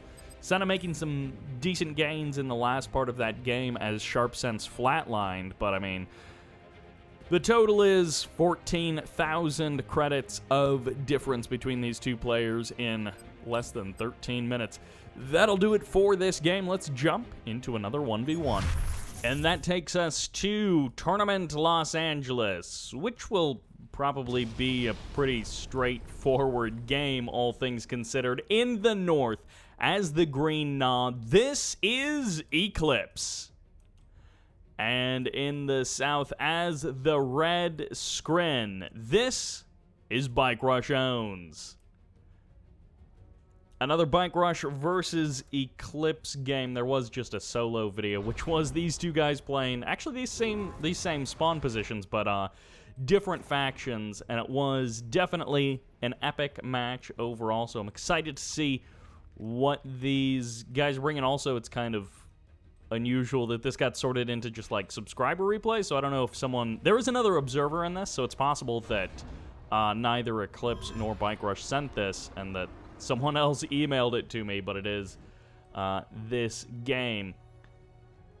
Tournament LA, always a good time to see some folks who are good at Kane's Wrath, you know, playing a random v random on something like Tournament LA. Has a delightful layout and an interesting design as far as new community maps do go. Alright, second harvester is out, so nothing unusual so far. This could just be like a straight-up macro game that's just a solid good game, and not necessarily like something wacko happens. But, you know, sometimes when people send replays, you have expectations that something wacko happens. But for all intents and purposes right now, this is just looking like the most straightforward kind of a game. No one has gone for, like, early EMP Control Center. No one has gone for early mutants. It's just like a normal Nod v Scrin, which, considering that most of the time that we've seen these two players recently has been in a tournament or a show match setting, and they've been playing GDI because people really love their GDI right now. So it is nice to see Eclipse and Bike Rush duking it out with Scrin v Nod. Eclipse, of course, a strong Nod player, can sometimes have a bit of a focus on one-clicks. Let's say a fast tech, one-click oriented strategy wouldn't be uncommon for Eclipse to be going for. A couple of Scorpion tanks are out. BikeRushOwnz may have some feelings that this is a double war factory from Eclipse, so he's seeing this Scorpion tank come from two different angles, and he might have some thoughts about, hey, are you going double war factory and delaying your expansion because of that? And in that case, BikeRushOwnz is going to know that there is a lot of pressure coming his way. He has called off his Harvester before it actually got 100% full of blue Tiberium. He didn't want to chance it, and he has brought it back home. Drops the portal back home. He's going to be going for descents to try and follow this up. If he can get the Raider buggy, then he can deal with the Scorpion tanks pretty much just with those descents, and I think BikeRushOwnz has bought enough time. Great use of the Photon Cannon. It's ready to go just as those tanks roll up, and the Photon Cannon will be able to help scare those away, and yeah, BikeRushOwnz has indeed bought enough time. Refinery comes up from Eclipse, so it looks like this is just a double War Factory pressure into a fairly normal game from here. Eclipse able to clean up that blue Tiberium as his green main Tiberium field is starting to expire. He's just going to extend the life of those main harvesters, the Tiberium on that main field, a little bit with that blue Tiberium. And for now, BikeRushOwnz probably, well, he might complete his tech, but he might, or he might go for his tech, but he might just complete his double refinery on his natural expansion. A couple of Scorpion tanks trying to sneak in the left side. They're going to catch BikeRush a little bit unawares here. No defense for BikeRush, ready to go. He does draft a Photon Cannon, and he is going to be able to shut down these tanks eventually, but for now, Eclipse doesn't actually commit the attack to the Harvester, so it's going to be up for the buggies to get the kill, and the buggies are getting chipped away at by that Photon Cannon. A descent does show up, and this Harvester is actually about to escape. BikeRushOwnz saves the Harvester with the descent. Eclipse commits to the attack with an additional Scorpion tank, backs off the other Harvester, and Eclipse is running the wrong way around these buildings, and BikeRushOwnz actually saves the Harvester. Eclipse committing so many Scorpion tanks to that attack, and just like these couple of random Scorpion tanks running around the middle of the map, Eclipse may find himself a little bit caught in the wrong position. Tier 3 does come up from Eclipse. It does look like he's a good bit ahead of BikeRush in the tech, and this could be leading into a fast one-click kind of a situation. Not a rush by any means, but the lightning spike here from BikeRushOwnz just to add that extra bit of DPS to these harvesters. Descents at the natural expansion, and BikeRushOwnz starting to find his own damage versus Eclipse in the main and in the natural. No harvesters will fall in the main, but in the natural, 4 or 5 harvesters may be getting targeted here. As they just go for the crush, they decide to commit to it, and one more harv gets eliminated. 3 for BikeRushOwnz, and only 1 for Eclipse. A little bit unfortunate there for Eclipse, but he should have a one-click ready to go relatively soon. He's still rocking that double War Factory. He's got that Tier 3 now. He's got Dozer Blades, and I think Laser Capacitors are on their way as the last of those Seeker tanks gets eliminated. BikeRushOwnz has not started thinking about his third just yet. He does have his Gravity Stabilizer online, and Eclipse does head for the third. Yeah, okay, the MCV is on the way for the third. It's not going into a multi-MCV push. And the Flame Tank packaged along as well is a great base killer option here for Eclipse. BikeRushOwnz is going to have a bunch of Laser Capacitor Scorpions to deal with. They might actually just dive on the Tier 3. That might be the best place for them to go, as the first Storm Rider is out. Everything gets revealed, and the first Tripod steps on out, having defended against that Flame Tank, and the Scorpions are going to try and press in. The Engineer is going to go for the heal. The angle is good enough, and BikeRushOwnz saves the Tier 3 just barely in time, and all of these tanks are going down. The repair was fast enough. BikeRushOwnz crushes the Scorpion Tank army. His third base may be a little bit contested whenever BikeRushOwnz gets there, but for the current moment, he killed all of those Scorpion tanks and basically traded nothing for them. The Storm Riders were spotted as they were emerging from that Gravity Stabilizer, but the War Factory survived, so the Tripod got out in time to kill the Flame Tank before the Flame Tank eliminated that War Factory. Eclipse knows that he's ahead on the third timing, but will he actually get the refinery down before BikeRushOwnz? Storm Rider's going to be able to get a couple of free shots on this army. They actually claim 1 tank for free. A couple of buggies shoot against them, but really, that is not much, and now BikeRushOwnz fires off the stasis. He's going to be able to clean up these buggies, and both armies, both ground armies from both players are pretty weak overall, but the fact that BikeRushOwnz got to eliminate the anti-air of Eclipse, and now he just gets to wait for this stasis to expire is great for BikeRushOwnz. Couple of Storm Riders swinging back around. These Scorpion tanks going to be going for the crush. And it looks like the tripod is going to try and escape. Just going for the tripod is a decent move here, but the Storm Riders are kind of unbeatable until the buggy numbers get a little bit higher. 5 buggies are here, but suddenly there's only 3 left, now just 2, as BikeRushOwnz stomps all over the army, keeps his tripods alive, and his Storm Rider threat alive as well. Eclipse will get the timing on the third base. He's got his own double refinery up and running, but he's been unable to punish the harvesters of BikeRushOwnz. If he had been able to slow down the economy of BikeRushOwnz, he might have been able to pull something out here.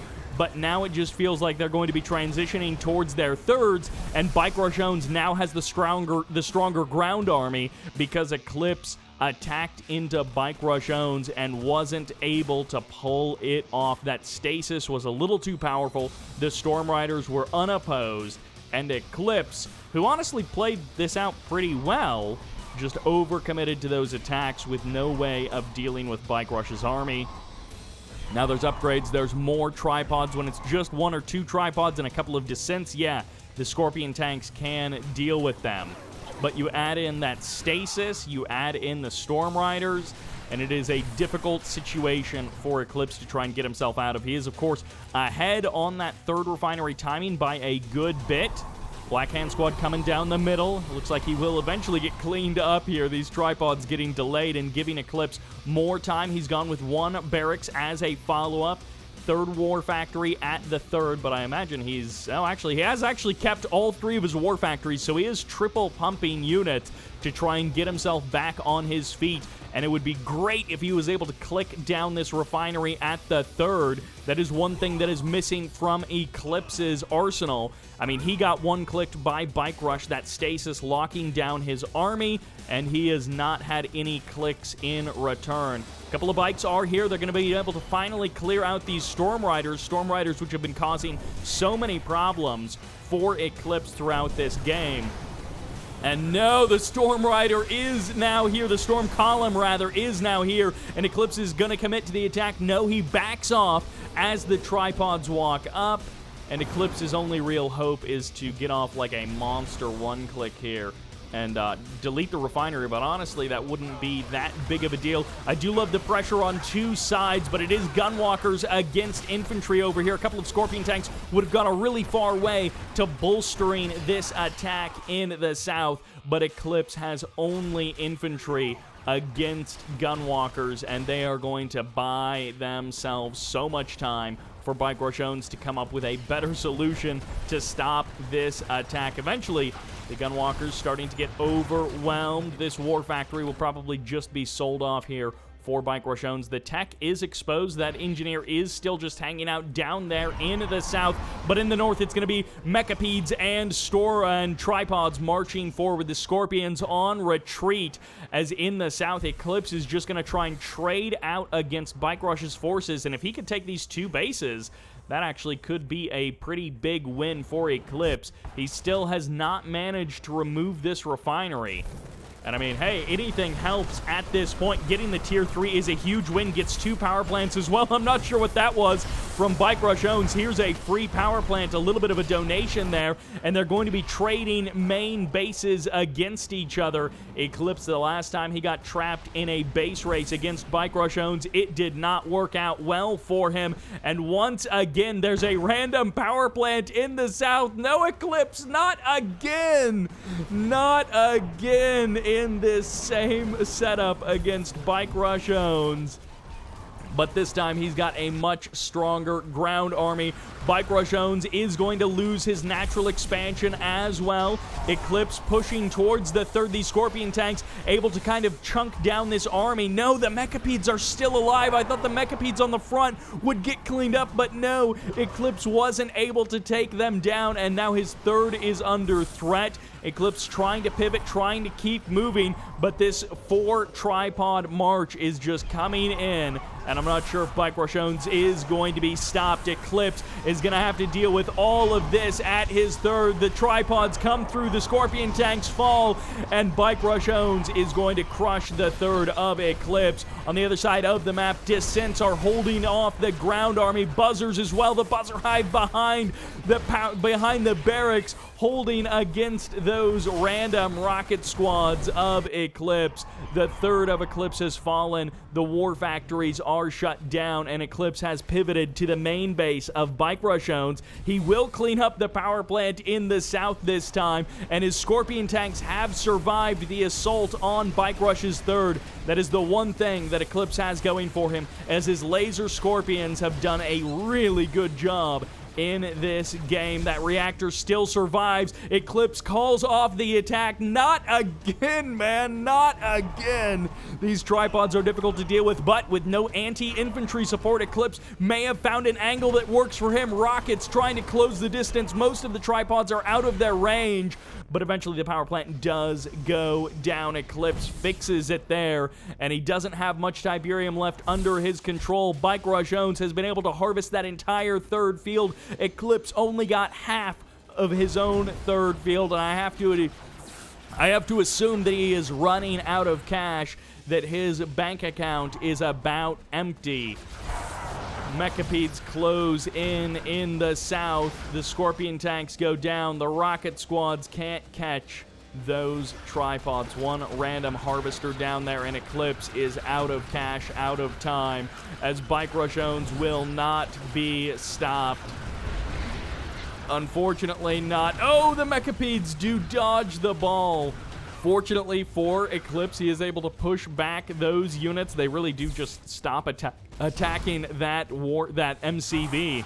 BikeRushOwnz was that worried that repeat barracks would just be the end of him. Rocket Squad standing up against this Skrin army that far out-techs it. And unfortunately for Eclipse, his infantry army is not big enough or powerful enough to stop BikeRushOwnz. Eclipse will take the main of BikeRush. He will save his MCV for now. He did scare away the Mechapede and then eventually kill it. Still no one-clicks from Eclipse, and now I fear we will never see them. With the amount of cash that, well, actually, if he could harvest this, then actually he would be okay cash-wise. But this is an unfortunate situation where Eclipse doesn't have the economy. And honestly, he probably should have pivoted his MCV all the way back here to go for more refineries. But I don't know if that would have given him enough time either. BikeRushOwnz is just sort of bike-rushed this game as Skrin. Harvester does finally get called back to duty. Random Engineer, I think, going for a Tib Spike. Both of these guys have survived. Their Tib Spikes have stuck around. This Random Engineer might actually just, like, walk through the entire army of BikeRushOwnz because he's already given them attack command in the south. But, okay, no, they do turn around, and that tripod probably would have killed off that Engineer. Couple of Scorpion tanks in the north. Eclipse is trying to make something out of nothing here, but triple Mechapede on the defense, and BikeRushOwnz pretty much has this one all sewn up. Eclipse might have been able to pull something out if there was, if he would have been able to, like, grab a couple of tripod husks or kill BikeRush's MCV and stop BikeRush from teching up. Maybe, but the fact that BikeRush is producing new Mechapedes and has basically an open half-field, quarter-field expansion down in the south is pretty close to unbeatable. You're going to need cybernetic legs to get through that area, and that Engineer goes down. The inevitable is coming as BikeRushOwnz descends upon Eclipse, and Eclipse has one random power plant in the north. It would have been perfect for a base race if it had legitimately come down to that. A couple of Scorpion tanks trying to sneak their way in. They actually do get a positive kill on one of the Mechapedes, but BikeRushOwnz can break his army in half and still take Eclipse with either half. BikeRushOwnz going to look to re-expand to his natural. A fully heroic Scorpion tank in the north goes down. The blue laser of glory is not meant to last, and there's the phase.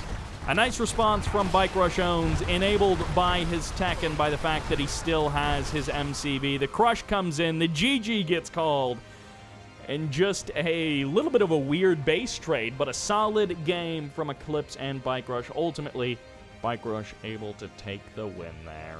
And that'll do it for that match. Let's jump into another game.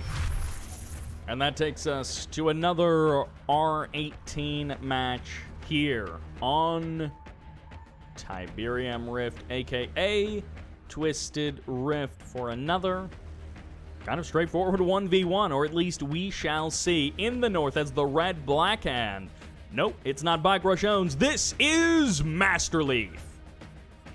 And in the south is very formidable opponent as the blue nod. This is Phoenix. Always glad to see MasterLeaf and Phoenix play. In this particular case, Blackhand versus Nod. I'm kind of curious if we have anything special cooked up, or if this is just like a random practice for fun kind of a match that turned out maybe better than average. But also maybe there's something special cooked up from these players. We shall see. Okay, powers down the hand of Nod, although this sometimes is just a safety measure and not actually a point of the plan. But I guess we shall see. Cabal Squad does get kind of cleaned up there by the buggy, and Phoenix actually goes into one bike. So he does go just a single bike. It's not a big attack. It's a Harvester coming out after that. And Phoenix is going to see the hand of Nod and see the double refinery and the triple harvesters, and he's going to be like, okay, this guy is doing the exact same thing that I'm doing. Everything is normal. There's the scout from MasterLeaf, and it is just a safety hand of Nod. Harvester going to get poked a little bit there, but with the War Factory so close, it will be easy to get those repairs quickly and then get back on the line. And I would be very surprised if MasterLeaf... Okay, there. Now the repairs are coming in. You might have to juke this Harvester around the War Factory a little bit just to keep it safe, but the bike will get chased away now. Take a couple shots at the MCV. It's kind of weird seeing these players not in a series, just in a random game. There's been so many tournaments, so many show matches lately, so many long, extended series that it's kind of weird just oh, you know, it's just a 1v1, just one replay. It's not, you know, 7 games or 9 games or something, just one random replay. And it's so normal.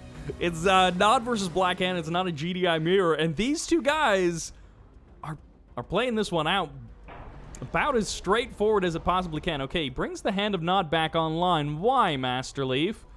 He's going rockets.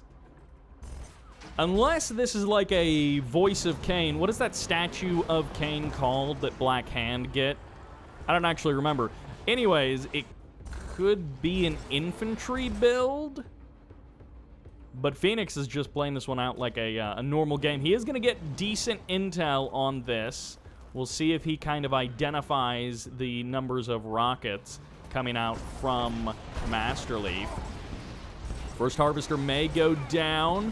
A couple of extra bikes committing into this attack, and, well, Phoenix barely is going to get the kill there just before MasterLeaf cleans up that last bike that was attacking the Harvester. Meanwhile, in the south, the buggy of MasterLeaf still continuing to go for the scout.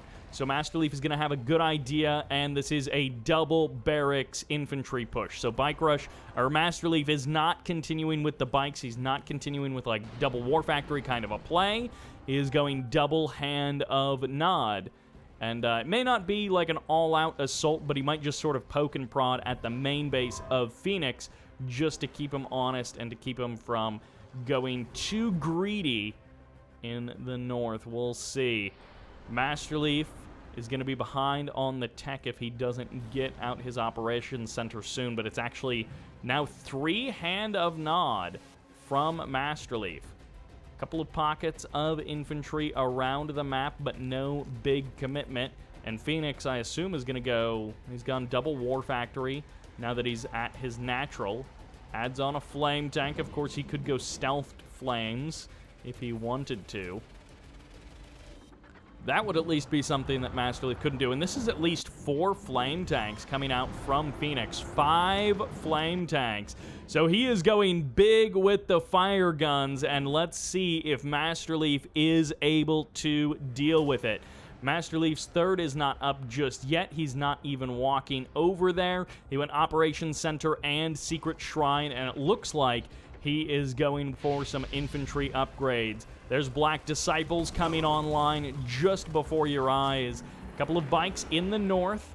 A couple of flame tanks spread out throughout the map. And actually, the first one is going to get caught. There is at least one in the north. It looks like 2 or maybe 3 more in the north as well. And MasterLeaf, this is the tip-off. He doesn't know about the second flame tank. Well, he's about to learn about it as his bikes close in, and a perfect execution there by MasterLeaf of the flame tanks in the south.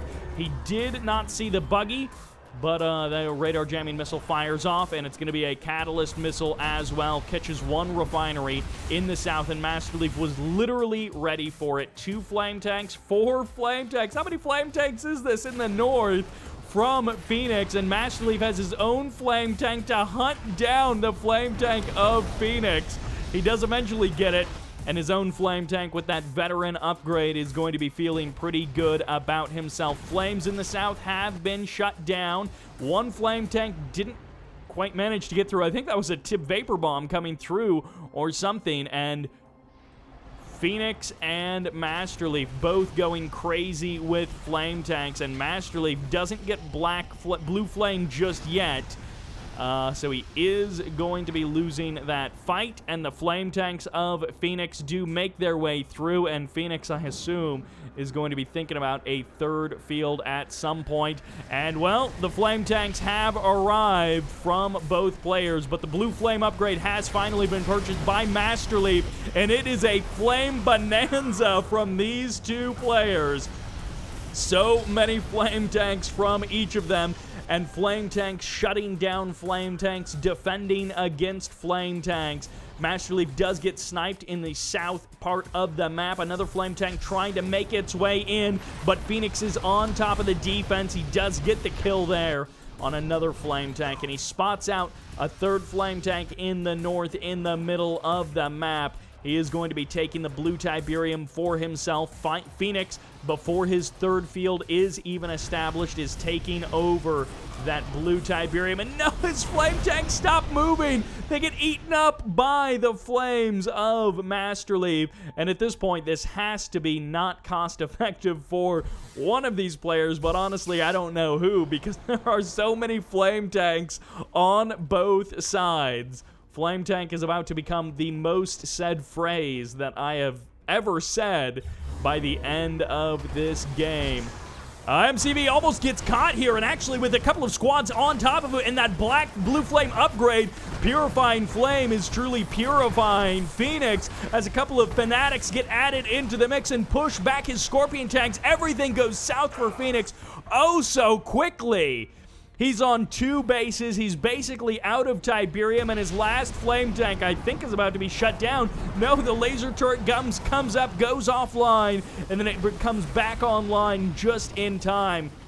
MasterLeaf is about to lose these refineries. There isn't much cash left in that field, but he is going to be losing that place no matter what. Scorpion Tank's going to be closing in on the flames of MasterLeaf, shutting down these last 2 flame tanks in the north. But can he deal with the rocket squads in the south? I think the answer is yes. Phoenix has bought himself enough time. That MCV rebuild should be underway somewhere. He may have it up here in the north. Yeah, he's already back online. He's got that tech, so he can go ahead and look at taking a 3rd in the north, and MasterLeaf is going to pivot, sending all of his infantry forces to the north. The Fanatics leading the charge here as another 2 flame tanks of MasterLeaf are circling around the north side of the map. They will get caught and killed there in the far north, but at least one more from MasterLeaf did manage to escape through the middle of the map. Where are you going, bud? 1 random Scorpion tank does eventually go down there. Fanatics close in. MasterLeaf, not well-placed refineries, but he, he didn't have to move his MCV super far. Adds on an additional war factory. He's happy enough with his income the way it is. Couple of Scorpion tanks sneaking into the back of MasterLeaf's main. Oh my gosh, Phoenix. 2 more flame tanks at least. MasterLeaf sends this guy in. That may be the end of that flame tank. MasterLeaf unable to deal with the attacks at his main. Does lose a couple of power plants. I think that was the only thing left, was maybe 1 power plant in his main. Everything else has been rebuilt. And this is, I believe, the R18 Purifier, which is a little bit cheaper overall than the regular Purifier from original Kane's Wrath. Scorpion tanks do get shut down on the left side of the map, and MasterLeaf is going to be looking to contend the third of Phoenix. Redeemer is on the field. Ooh, Harvester's having to run away. Couple of flame tanks coming forward to deal with the Fanatics, and it's going to be all Shredder turrets all the time for Phoenix. His defense is going to be just all Shredder turrets, as MasterLeaf has just a ton of infantry, and I guess the Scorpion tanks will have to just dive on those Purifiers. Goes for the crush. A lot of Scorpions moving through the middle of the map, and Phoenix going for the crush of MasterLeaf's rocket forces. What is MasterLeaf's response? His own Redeemer, his own Purifiers, and a couple of obelisks as well. Flame tanks once again getting shut down. MasterLeaf will take no flame damage from Phoenix. Couple of Harvesters getting eliminated. Purifiers and the Redeemer forcing away these Scorpion tanks. And MasterLeaf maybe losing his tip spike. We'll see if Phoenix is able to snipe that down. Rage Gen doesn't fire off in the north nor in the south. Actually, MasterLeaf's Rage Gen could be really effective if these Scorpion tanks are near enough to the Redeemer. They do start picking each other apart, and unfortunately for Phoenix, his army is defeating itself as he tries to evacuate from MasterLeaf's base. This is bottom enough time to get his own refinery established at the third in the north. MasterLeaf has already eaten up nearly half of his Tiberium field in the south, and he could honestly start long-distance harvesting some of those fields back at his main or his natural if he needed to make use of the additional harvesters. MasterLeaf's blue flame plans have not totally worked out, but also the Phoenix flame plan has not worked out either. Decoy army absorbing a couple of shots there, and, well, it looks like this avatar is going to go for the stompy stomp, as MasterLeaf will lose a Purifier to the Scorpion tanks of Phoenix. But Phoenix, his Scorpion army is almost completely gone at this point. He has got very little in terms of an active ground army. He may have a couple of units scattered around the map, but not necessarily enough to stop MasterLeaf. We'll see. He's got at least 1 obelisk in the south and an avatar as well, so he will be able to shut down this 1 Purifier. We'll see if MasterLeaf's other Purifiers go down quite as easily. The Purifier does burn down some of the rocket squads that are around it. One of the downsides to that blue flame is how quickly it burns through your own forces. Engineer comes on out. Is he gonna... Oh, he's gonna jump inside of the Redeemer there. Shredder turrets are here for Phoenix, trying to push away MasterLeaf once again. Couple of Purifiers moving their way in on the north, and this Engineer just cannot catch this Redeemer. MasterLeaf's infantry forces will get cleaned up, and there the Engineer finally jumps inside. Meanwhile, the Purifiers in the north. I think MasterLeaf has Phoenix outgunned here. Between the Scorpion tanks and the avatars, the Redeemer should be able to bonk all of them. Meanwhile, these 2 Purifiers are just going for pure infrastructure, burning down everything around them. The Redeemer engineering facility does survive. The MCV goes down. The refineries will go down. The power plants get eliminated, and now it's triple avatar versus this Redeemer. MasterLeaf with another Purifier nearby, but he will not absorb any shots. And honestly, MasterLeaf might just need to join all of these forces together and go for the throat, try to eliminate Phoenix outright. Phoenix is responding, though. His own Redeemer is marching its way up north. MasterLeaf is going to have to call it off. He burned down most of the third base. He's forced another reset of the MCV of Phoenix 2 kills there, as this is definitely a decoy Temple of Nod. Literally just there to buy time. MasterLeaf trying to escape with his Redeemer, and as he exposes his rear armor to the attacking forces of Phoenix. It's a funny place to drop a decoy Temple of Nod. MasterLeaf has expanded back to his main base. He's got a war factory there as well, and Phoenix sort of realizes that he perhaps has a bit... no, he's not actually heading south. He's going to lose his original main base. There's not much there, but it is have a little bit of income, which is extremely useful for Phoenix as more and more of the Tiberium on the map gets harder and harder to grasp. And Triple Purifier is just going to burn through this main base. Shredder turret goes down, power plants go down, the tech is exposed. EMPs might be the only way for Phoenix to delay long enough to get his army in position before the tier 3 goes down. Purifier's not willing to commit to the attack. There's another power plant coming online just soon enough, and MasterLeaf actually calls off the attack completely. He does not. I thought he would have committed to that, go for the kill on the tier 3, but no, he does not. Another Purifier trying to sneak in. What's better than a flame tank is a flame tank that can walk and also has a laser beam for an arm, as another avatar goes down. Phoenix really needs a couple of engineers to grab those husks. And he is going to be able to grab at least one. Don't run over it! You fool! You silly boy. So sad that engineer is like, hey, what the heck am I here for? Why'd you call me in if this is the only thing that's gonna happen? MasterLeaf takes back his original main base using that regrown Tiberium to try and advance his eco a little bit more. Obelisk is going to try and be broken. It will actually be broken by this many Black Hand squads. So many Cabal squads just with their Black Disciple leaders. And I mean, at this point, if Phoenix could get up a refinery on this third, his income would actually be okay with the amount of harvesters that he's got full of Tiberium that are just having to long-distance mine. Phoenix does lose his Tib Spike. MasterLeaf managed to sneak in another Purifier to be able to burn that down. Phoenix, no refinery in the middle of the map to the left of his natural expansion, but Phoenix actually took the Tib Spike of MasterLeaf. MasterLeaf with a couple of more Purifiers. He's got his own EMP Raider buggies. I mean, the avatars by themselves would just burn through all of those defenses. Rage Gen does fire off. This might be able to click a couple of these Purifiers. One goes down. A second takes a little bit of damage, but not enough to eliminate it. And MasterLeaf looking to pressure on both sides. He's got a couple of Purifiers in the north, a couple of more packaged along with that Redeemer. And a Harvester does go down. This does signify to Phoenix that there is a threat from the south.